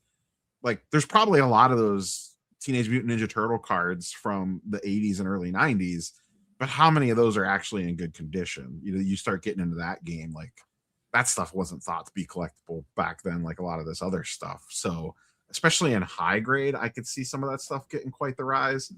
And there's an advantage if you already have it, because the pop reports are so small, most likely that there's just not a lot of it to go around in the early days. Even if a bunch of it comes out of the woodwork, like we were talking about earlier with the manga stuff, it still has to go through the process. You have to send it in the PSA. That's going to take a couple of months.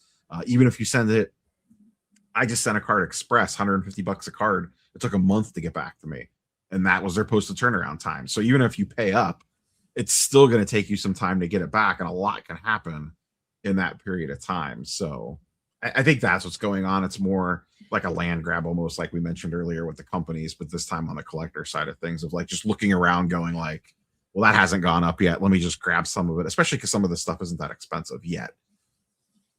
Right. Someone in the chat made the joke about like, oh, are there, manga rookie trading cards, which, funny enough, I mean, there kind of are, right? I was curious. It made me think, like, we haven't talked about One Piece in a while. Like, what's going on with the One Piece card stuff? Like, has the manga hype taken some of the wind out of the sails of the One Piece cards, or was that like a whole different thing? It's actually, I haven't dug super deep, but on a macro level, things are slowly starting to creep back up again. Like, it had its run up, it had its retracement, and now it's kind of like all that inventory has kind of changed hands, and now the inventory is slowly starting to dry up again because everyone bought at the really high prices isn't going to be willing to sell yet. So it's kind of slowly starting to creep up again on a macro level sense. I don't know like about each individual card, but generally speaking, the One Piece market is starting to slowly pick up steam again. It's not like going like this like it did before, but it really didn't take. It took a hit, but it wasn't like a post-COVID comic book nosedive in prices or anything like that. So I think it's actually in a pretty good spot, to be quite honest with you.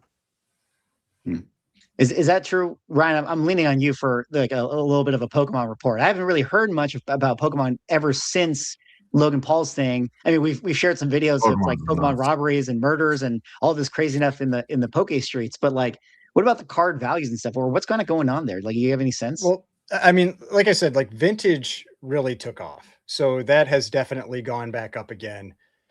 The modern stuff has, I wouldn't say it's like corrected, but like massively, but a lot of the prices have come down some in a lot of the modern cards that people were chasing. They're still very expensive. There's still tons of demand for this stuff, but those, like if you go to like TCG Player and you kind of look at the trends and the prices, like a lot of them did start like turning back down. And I always like to use an example like my older brother gave me for comics during the comic boom. It's like the collectible market like can't necessarily look in all directions at the same time. And so people will they're like, oh, this is the thing that's like focused on right now. Then it's this thing, and then it's this thing. And that's kind of how it goes. And it's just how much is it going to correct when people are looking at the other thing? I still like the fact that I see so many people in comment sections, in videos, and on Reddit and all this stuff go like, oh, Pokemon goes up 50 to 60% a year. It's like once you start seeing that stuff, you're just like be careful, because that's what it's like the adage of like the shoe shine boy giving, stock advice and that kind of stuff. It's like, be careful, because if that's what you're like counting on, because for people that are, like younger audiences, that kind of thing, like if you aren't familiar with like what are normal returns on things, those are not normal. Those generally cannot sustain for long periods. Things that can sustain for long periods tend to be like 10 to 15%. And, it's like, so when you see something go up 60% or 100%, there's usually some type of snapback that's going to come with that. But, who knows? Maybe it will. Maybe it will go 50 to 60% every year forever. But yeah, that stuff I'm always leery when I start seeing people say that. Pokemon Sealed is running very hot right now, both especially in the modern side of things. Like Ryan said, some of the single stuff was retraced a little bit, but some of the brand new sets, like Ascended Heroes just came out. That stuff is going absolutely crazy. both the singles and the sealed. Like ETBs that are $50-$60 at Walmart are going almost already to $200. Well, I don't. That's what I saw at Staples, and I was like, man, I should have bought some of those. You see Extended Heroes, just buy it. Yeah, it was the individual sleeves, you know. Anything Extended Heroes, just buy it. Go run back there tomorrow and go clear them out. I was like, I don't want to be that guy who's just like, here we go. It's like, Ryan just picks up the whole display and sticks it in his cart and wheels the cart. Well, up. I've heard people say that. They're like, I asked if I could buy the display, and they said okay. I'm like, man, just imagine like walking like my wife was in the car waiting for me, and imagine me coming back out with a display of Pokemon cards. If you walk out, I feel like it's totally plausible that if you walk out of any big box store carrying a bunch of Pokemon, you're gonna have like Poke paparazzi like run up and film you God. for clout. You're like, Flipper. look at this dirty flipper right here. God, the worst. But yeah. It's interesting. I mean, we had such a huge year with the Pokemon stuff, you know, with the Logan Paul sale and then in the 30th anniversary. And I think even, you know, Pokemon did come out with some content related to things. I mean, maybe they're going to have another huge like promotion at San Diego Comic-Con or, you know, something. I don't really know. I'm just kind of throwing it out there. But you have to think at some point, like, there might be a little bit of a lull. Not to say that Pokemon's going to go back down. I think it's obviously a true brand that's going to withstand at least the test of time for a while. But there's going to be probably some retracement. Images of this. They did a promo giveaway in Korea or something, I think, in the last couple of days. And they had to shut it down. Like, just Google like Pokemon. Just like murders in the streets or something. Just Google like Pokemon promo Korea or something. I don't know the specifics, but it'll probably pop up on a quick Google search. Yeah. 40,000. Pokemon event canceled in South Korea after 40,000 people flood Seoul Forest. The crowd had started lining up since early morning to get a hold of the rare Magikarp Pokemon promo card, one of the franchise's characters. So the photos from this are crazy. Some of the ones Yeah. that I saw. I don't know if that has more images if you scroll down or not, but some of them were like wild. It looked like just mass chaos at that thing. I'm torn with this stuff because like I was watching a video recently from Alpha Investments, and he had made a comment where he's like, he doesn't blame these people who are like camping out in front of the vending machines and all. It's like this is a result of how Pokemon is running things and how these companies are running things. And maybe they want it that way. You know, maybe they want this insane hype around the stuff. And it's just like people, you know, make fun of them and mock them. They're like, oh, get a real job. It's like, it is a real job. You know, like what's the difference? Like they're doing something to make an income, and maybe they're horrible people while they're doing it, you know, I guess. But like, as long as the market's there, like, I don't know. I don't want to justify like people getting in fights and all that kind of stuff, but unless there's somebody like managing this, then it's going to do what it's going to do. And I don't know, like, yeah, it's tough because I know people get really upset about all this kind of stuff, but I mean, until somebody has a handle on like the sealed product and the pack ripping culture that's out there right now, like paying people to open packs, like I just don't see this going anywhere. I mean, I think we talked about that in the last video, like just about the whatnot streams and everything. And I just like the sealed product stuff, unless Pokemon just starts printing a ton more, it's not going away. And I just don't know if they want it to. Like, I don't know if I'm sure they talk about it in their boardrooms, but like this type of craziness can only be good for their business. I don't know. I think that like if the thing you're selling has this kind of hype behind it, it's not bad for you. It feels like it's a fine line to walk of like having everything sell out instantly, but also not like pissing off your core base. Yeah. Like you do have to worry about like that for the long term. Like in the short term, it's probably great. They are probably doing some long-term damage to their core base of like kids not being able to readily get it, people that play, etc. But I will, of all the major companies, Pokemon probably handles it the best Because it would be very easy for them to just be like, print this stuff to the Well, ground. Pokemon doesn't reprice, from what I understand, like Topps does. Like they just they Well, they don't, but the distributors. The do. distributors do. Yeah. Well, They you know what's interesting. What's interesting about what you're saying, Rob, is that I might be wrong here, but I feel like the sentiment is not like, how dare the Pokemon company? It's always these like flippers are buying the It's stuff. the flippers, not Pokemon. Yeah, so they've been able to kind of like Mayweather sidestep like any of the negative criticism, whereas something like Wizards of the Coast, like they get a lot of like, oh, WotC is doing, you know what I mean? So like, I don't know, Pokemon has been nimble enough to not bring on that backlash.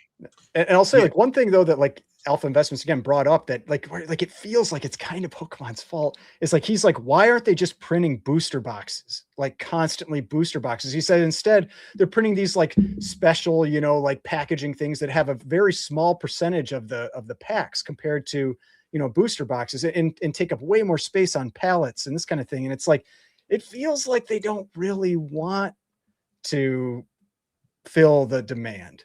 But I think what they're trying to do is have their cake and eat it too. They know they are trying to keep like booster box bros happy, like me, that like want to buy it and stick it on a shelf. They want to play to us because they need us around for when the times aren't as good, that they have a backstop there to buy this product up and that's willing to sit on it. So they want to throw us a bone almost by saying like, here's your booster boxes, you guys do your thing, and wink, wink, nudge, nudge. We won't print these completely into the ground. We'll go over here and make the ancillary products to get them in hands of people that actually want to like open the packs or like kids or whatever, because those are geared more towards retail stores, etc. So I think that's how they're trying to balance it out a little bit. Or they'll use like on specialty sets, they won't print a ton of ETBs. And the ETBs are very collectible because there's not booster boxes for those products. People like to display the ETBs. Like the ETB itself is almost a collectible regardless of what's inside the box. Yeah. And they'll print those, but they won't print a ton of them. And then they'll use the little booster bundles. I don't know if I have any laying around here or not. Actually, I do. They'll use these to get packs to market. Instead of printing more ETBs of this, they'll print a shit ton of these. So it's like they're protecting the value of the ETB and the people that are willing to air quote hold on to it, but they'll use these to get actual packs to market. So they're still printing the products, but they kind of divvy up the SKUs a little bit because booster boxes are a collectible on their own. ETBs are a collectible on their own, not even counting like the packs and the cards inside. It's like a market inside a market inside a market. Yeah. It seems at this point that they know what they're doing. They have to know what they're doing.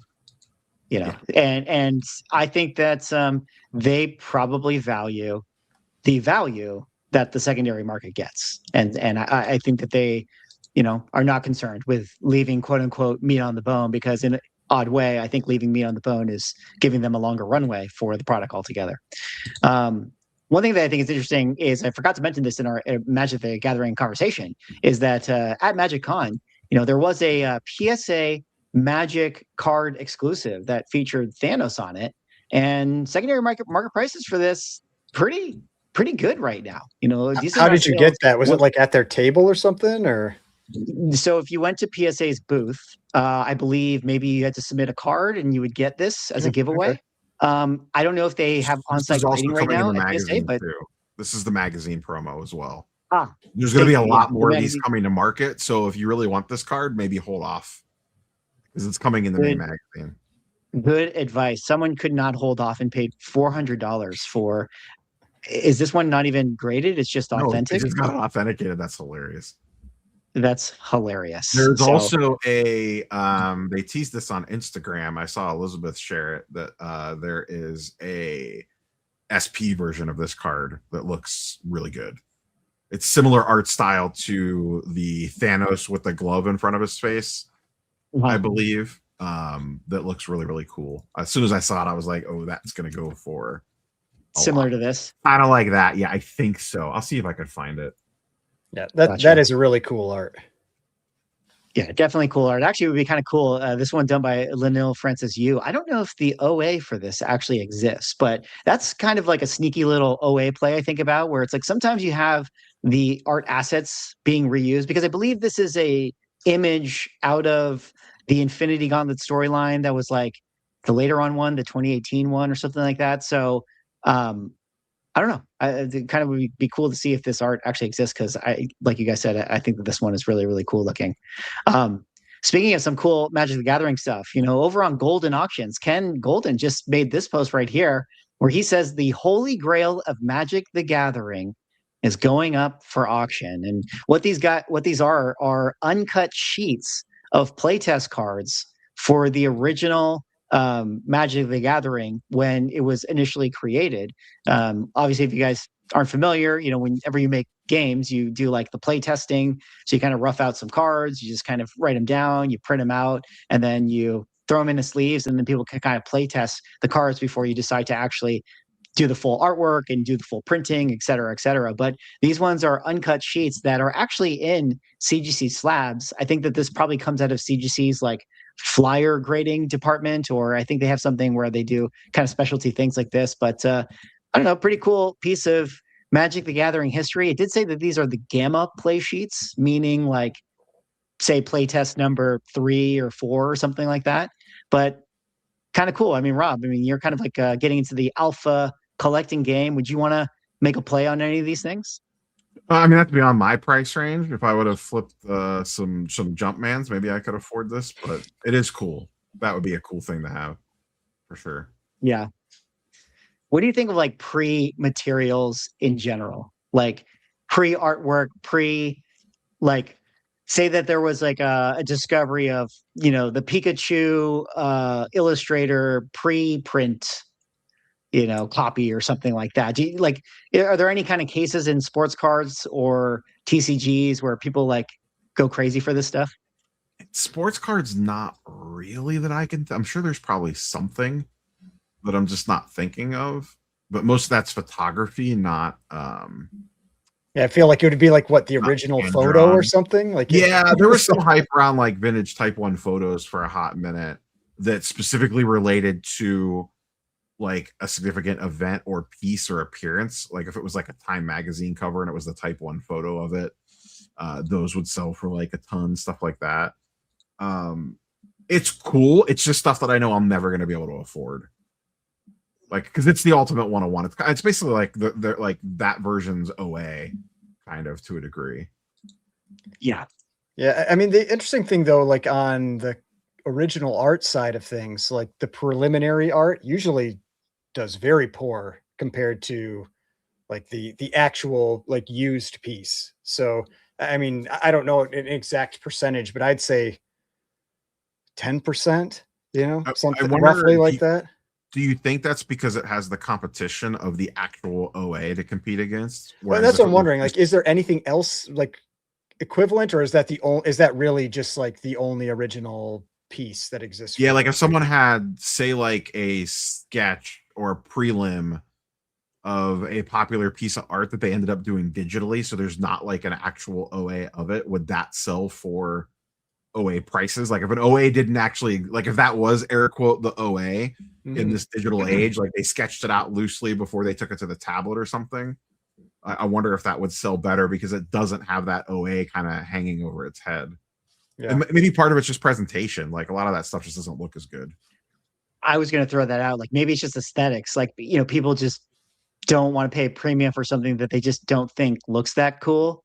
And not to say that the preliminaries look bad, but like if it's kind of a quick sketch or whatever, like who really, compared to like the OA, like it like you just are going to value a piece that looks so much better. And actually, you kind of reminded me, like, I do think that the Golden Auction set is really cool, just like as for what it is. But I do know a little bit of the history of like when he made the cards, a lot of that artwork is like him pulling just random references of like, oh, I need like a fireball spell. So I'm just going to grab like a picture of a hand on the internet and just like put it on clip art and then print out the card. So it's not like art on those cards. You're more buying like maybe people don't think they're cute. What's that? You're buying like the history of it more than the art of it. Exactly. Yeah. So maybe it's aesthetics. Well, shout out to Hurton right here with the $2 Canadian who says Shock Suspense 6 versus Vault of Horror 35. course, Shock Suspense 6 is the iconic, classic Wally Wood cover that has the Klansman with the girl in the bondage. And then Vault of Horror 35 is the Christmas cover with the axe murderer with his wife, the casket to my wife. Ryan, which one are you going with on these two classics? I mean, well, considering Vault of Horror 35 is like my favorite EC cover of all time, that one. So Vault 35. There it is. Rob, you got an opinion on either of these? Christmas tree. Say that again? I said I'm a sucker for a Christmas tree.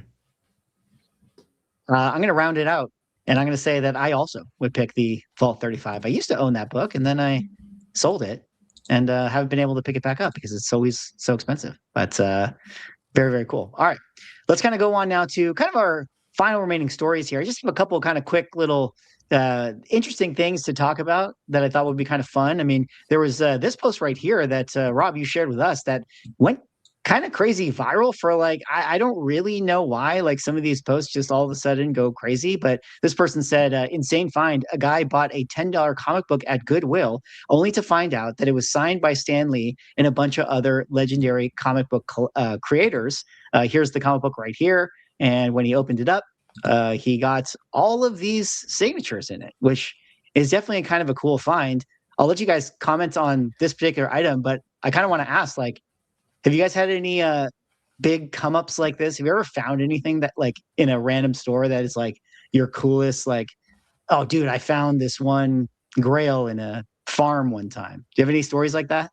Nothing like that. I thought the most interesting commentary on this, and you could even see one of the when I saw this was someone retweeted it with a comment similar to that top one right there that you're highlighted over. It's like, it's kind of sad that this person probably dedicated a large portion of their life getting this. Like, how many lines did this guy wait in, or girl, to put this together? That's true. And like, no one in his immediate circle knew that this existed. Like, maybe this, I don't know, maybe this person was single, maybe they didn't have immediate family or whatever. But like, the fact that this was like a huge passion project of this person's, and then someone didn't even realize that they had it and it just got donated, is like, that's kind of the weird, I don't want to, not weird, but just like the dark part of this story is that this existed and he had this in his life and it was probably one of the most important things that he had maybe in his collection, and it just ended up in a Goodwill bin. Like, that kind of makes me sad. I mean, I made a video very relevant to this recently, and where I was talking about people that were basically trying to either pare down their collections, or what do you do when you're getting older and you want to sell things so that it doesn't just all get like given away or whatever. And it's like, exactly, like, people expect their family to care about things as much as they do.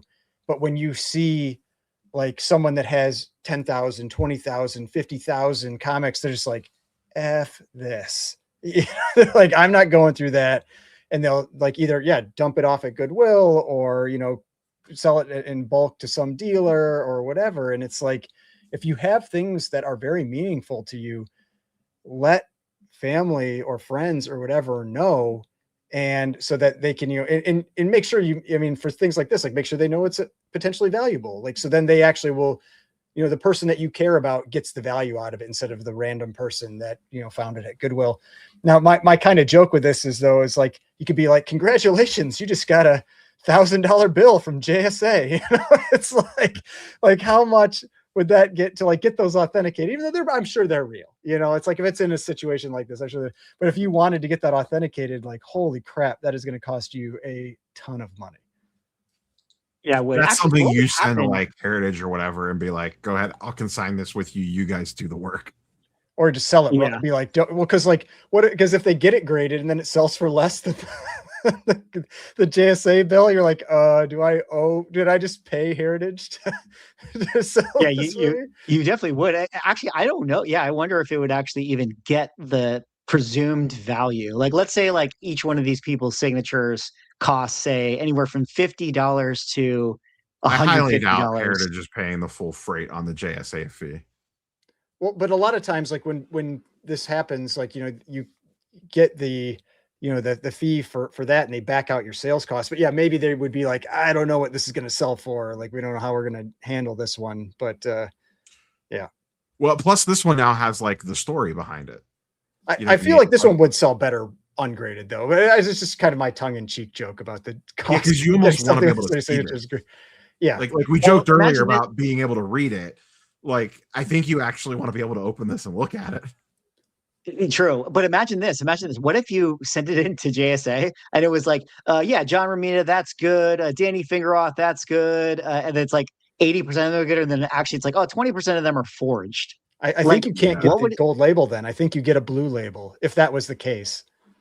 Oh man, could you imagine? Like, what if one of them? There is that. I'm looking at it sideways. Can you tell, Swags? What, the JRJR one? Yeah, the little Spider-Man eye one. Well, that would be John Romita Jr. Okay, that's I didn't know what his signature looked like. And then I can always recognize Frank Miller's signature from a mile away. My God.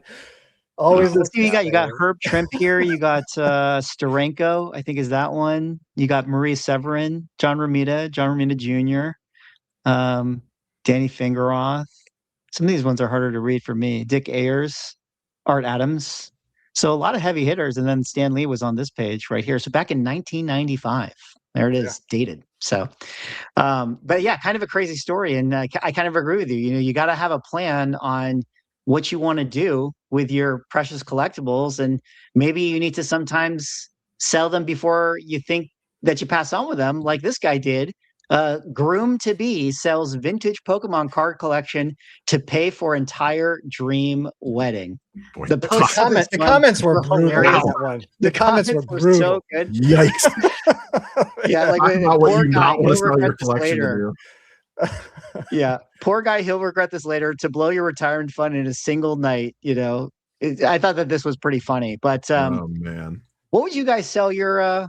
He looks thrilled. He looks absolutely thrilled in that picture. I mean, she looks excited. She's like, I got the wedding of my dreams. I didn't have to pay for a thing. Yeah, she's happy. She got rid of all two birds with one stone. She was like, yeah, she killed two birds with one stone. She got her wedding, and she got to have him get rid of his stupid Pokemon collection. Yeah.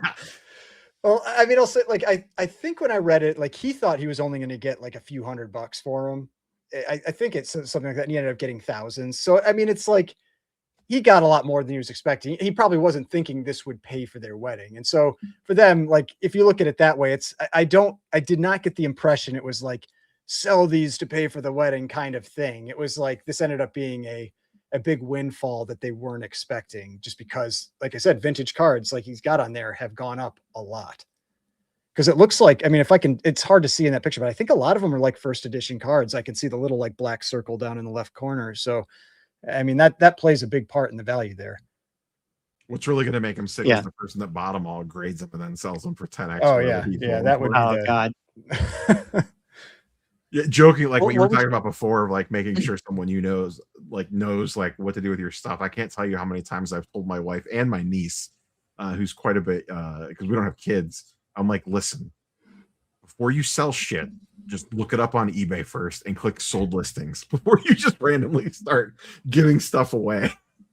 If it's in a slab or graded, like, yeah, look it up. If you can't read it, if you can't open it and read it, that means it's more expensive.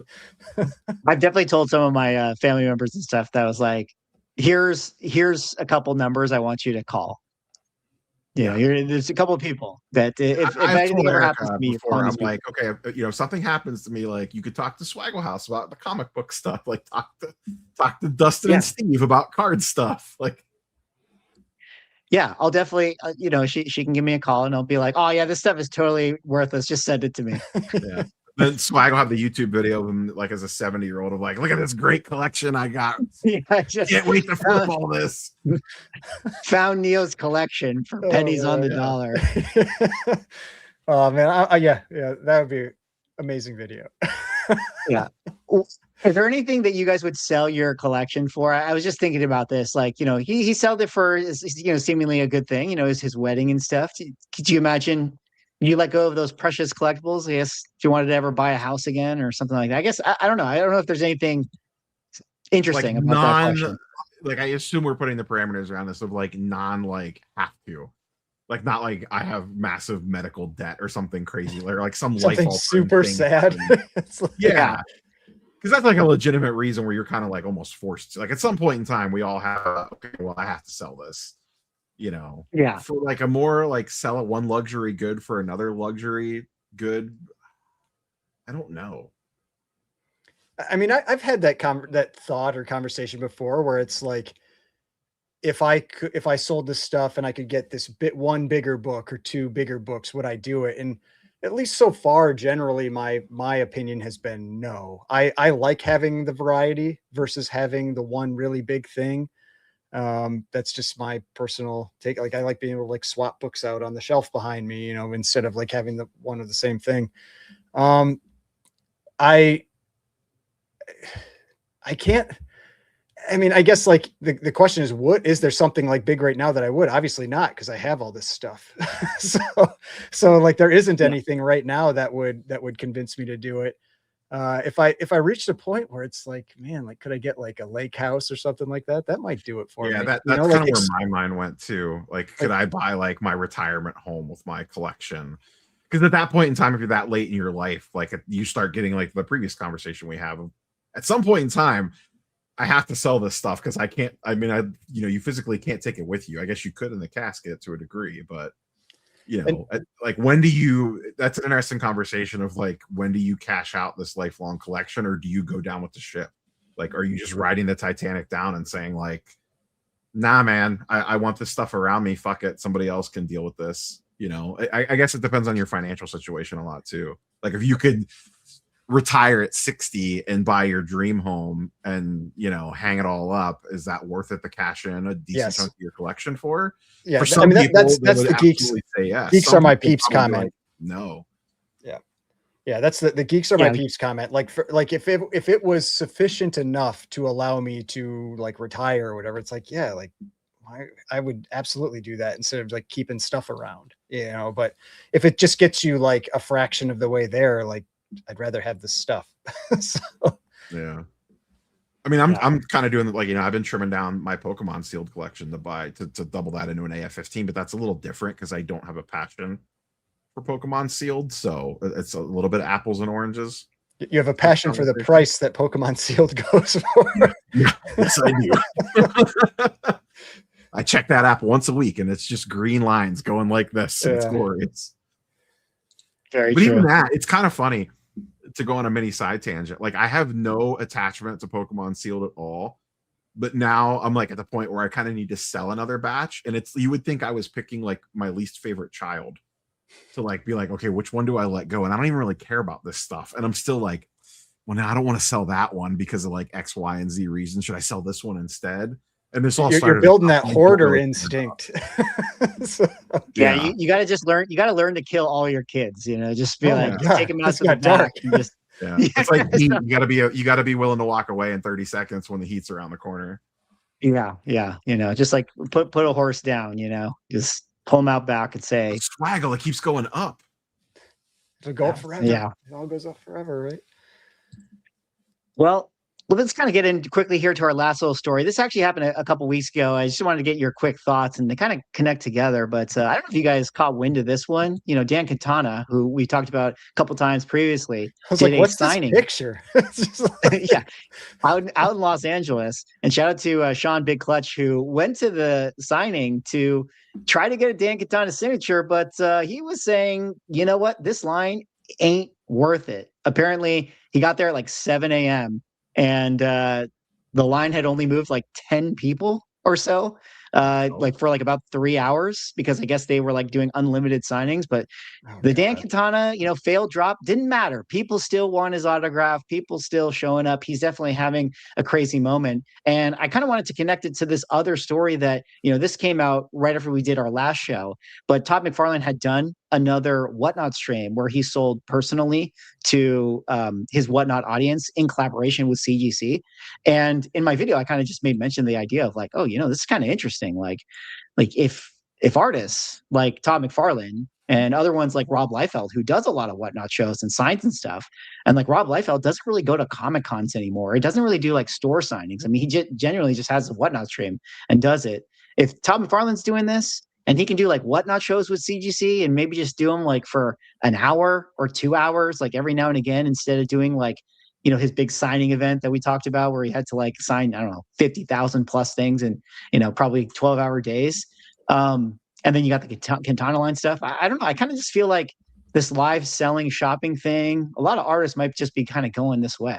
I don't know if you guys have thoughts on this, but we talked about I find this. it I interesting. remember, wasn't it Peach did one at like, I forget where it was at, like when eBay Live very first launched. Didn't Peach Momoko do one of these?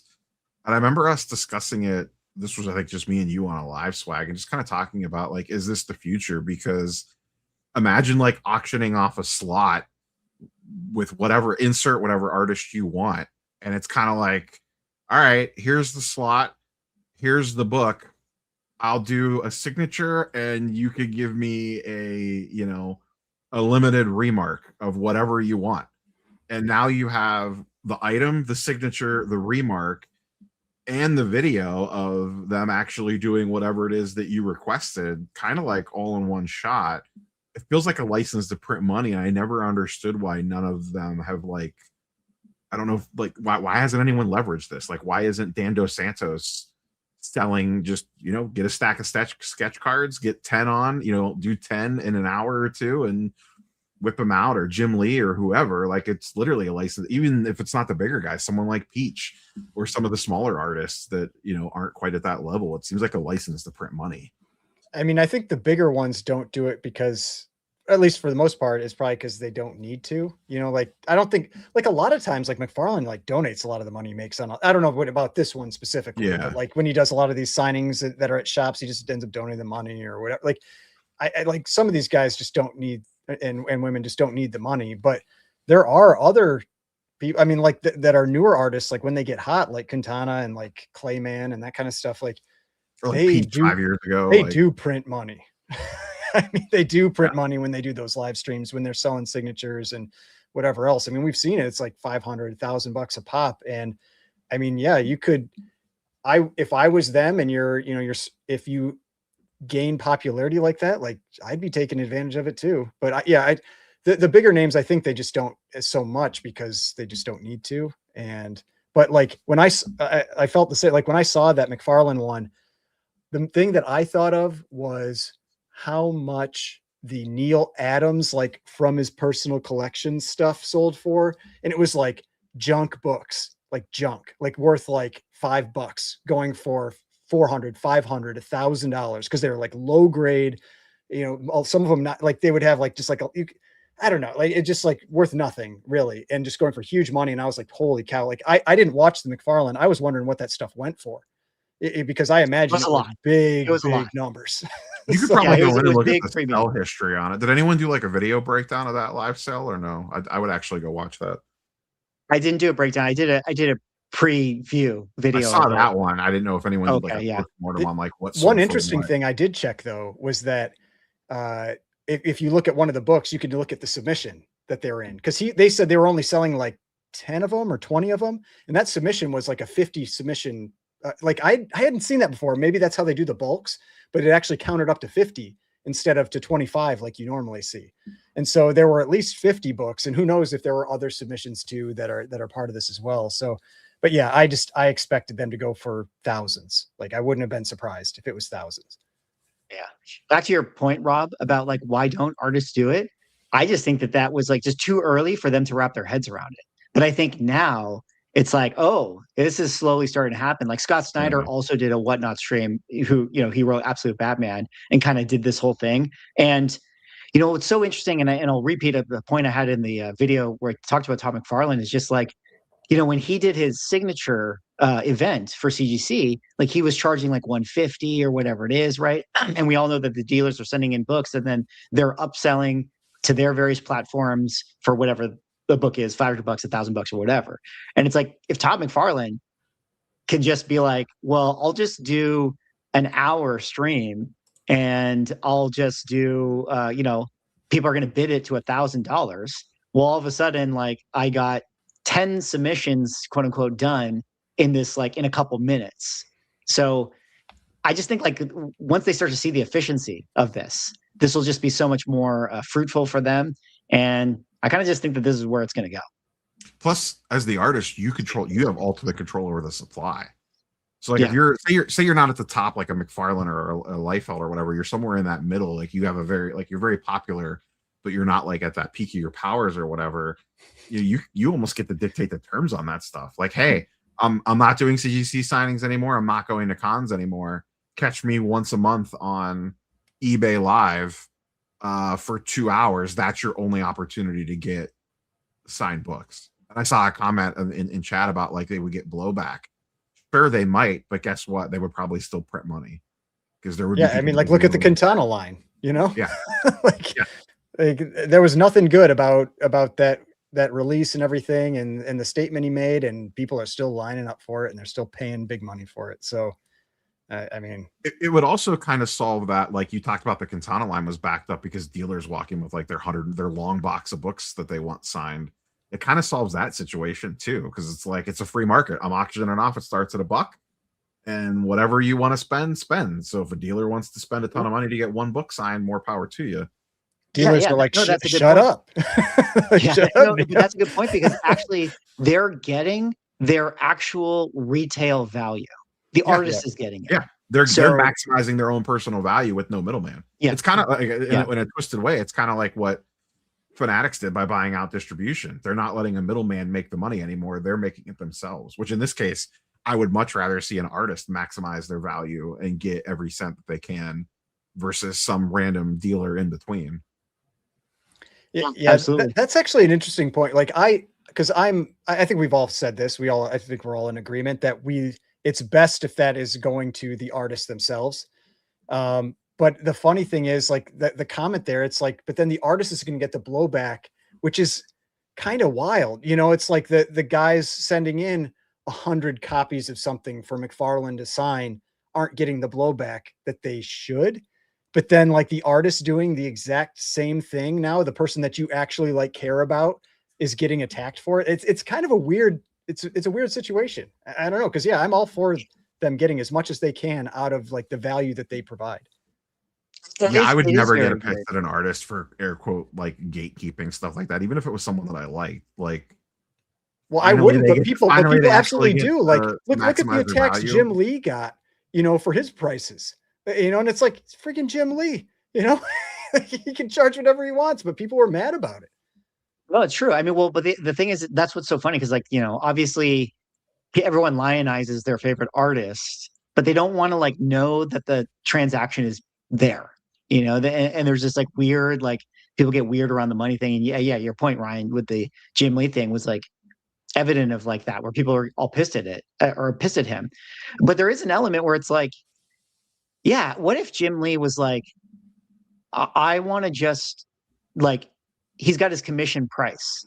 And let's say it was like, I think it was $20,000 at the time or whatever. And he was like going to take whatever it was, 20 commissions or something like that. Well, what if he just took one commission for, that price point? It's like $2 million, one commission. Maybe there is somebody that would do it. And then it becomes like the question to the artists, where is that what you want? Is that how you want to run your business, so to speak? Where it's like, there is a point where it's like, instead of extracting max value, maybe you want to hit most amount of people to have max fan base. But those are the calculations. I think it depends on who you are. Like Jim Lee and McFarlane probably don't have the time to make that reasonably appropriate. Like there's no way either one of those two could ever potentially hit everyone that wants something. And their time is so valuable that I think you almost have to gatekeep it to a degree. But that's why I feel like McFarlane does what he does, though. I do think he legitimately wants to get stuff to as many people as he can. It's why, like, we all know he could charge way more for those signatures at CGC. And I think, like, even though it's not cheap, like, you see what the aftermarket is on them. Like, and I'm sure he sees it or has somebody tell him. And I think he still wants to, give something to the people that have supported him. There's no way to know this, but like those CGC signings, if he priced it high, like at what price point would he need to price it that it's not worth it for the dealers to send in? Like what percentage of those submissions do you think that he gets on a CGC signing is people submitting just a flip versus people that actually just want his signature on a collectible? I mean, I There's bet no it's way to like, know this, I bet but it's like, hypothetically. I mean, the cynic in me would say it's a really high number, but I bet it's like 50-50, 50 to 60-40? 70%, I think, are people that are sending in to sell. I do So- think like you get a fair number of people that are sending in one book or two books, like the books they've had since they were kids, and that adds up. But like, there's going to be a bunch of those people that are sending in 100 books or 200 books, and they take up a big chunk all on their own. So to the previous point, would he be better? Let's say, I don't remember what his signature was. Let's just say it was $150. Would he be better off to charge $300 and cut out the flipper and just go direct to end consumer and end up signing less? If that makes sense. I mean, it's an interesting question. I mean, Yeah, maybe like you might get to I think more of the people that aren't trying to flip if you actually increase the price. I mean, it sucks for the people that truly want a signature that have to pay more for it, Yeah, but it's but it would also make a signature potentially more valuable because there's less of an amount. Like there's that aspect of it as well. Like you kind of all of a sudden it flips. If he's only signing so much, then the value of the signature goes up because there's less out there. But you know, I think the value to him more than almost anything else would just be the amount less that he has to do. Like the actual labor would just be so much easier. Because I mean, when you sign like 50,000 books, like 12-hour days nonstop for a week plus, like it's definitely like, God, this is I exhausting. can't imagine how much your hand hurts after like holding a pen, like that for all that time. That must be awful. and then after you do it, everyone complains online that you didn't sign in the right place. You didn't use the color I wanted. Yeah. And then I'll get to make a great video out of it. Like how we had a great video tonight / live stream. But I think that's going to wrap up our show, fellas. I want to say thank you to everybody in the chat for hanging out tonight. If you guys haven't had the chance yet, hop on over to the Ungraded Truth YouTube channel. Give us a sub. Give us a follow on Spotify as well. Link in that description over on the YouTube and here. And also give us a 5-star review. We got 0 new 5-star reviews. We need more. We got to double our 5-star reviews. Gentlemen, thanks again for another great night. Any last words? I got nothing. No, cut it. Go Cavs. Cavs game 7 tomorrow night. There we go. Detective Comics set a record for 1.8 million. Nobody really cares. Who are annoyed that people are asking them questions, is this book banned? That question didn't exist a year ago. Somebody's submitting like 25 vintage books and getting 15 9.9s. We always think, how could it ever get crazier? And then it always does.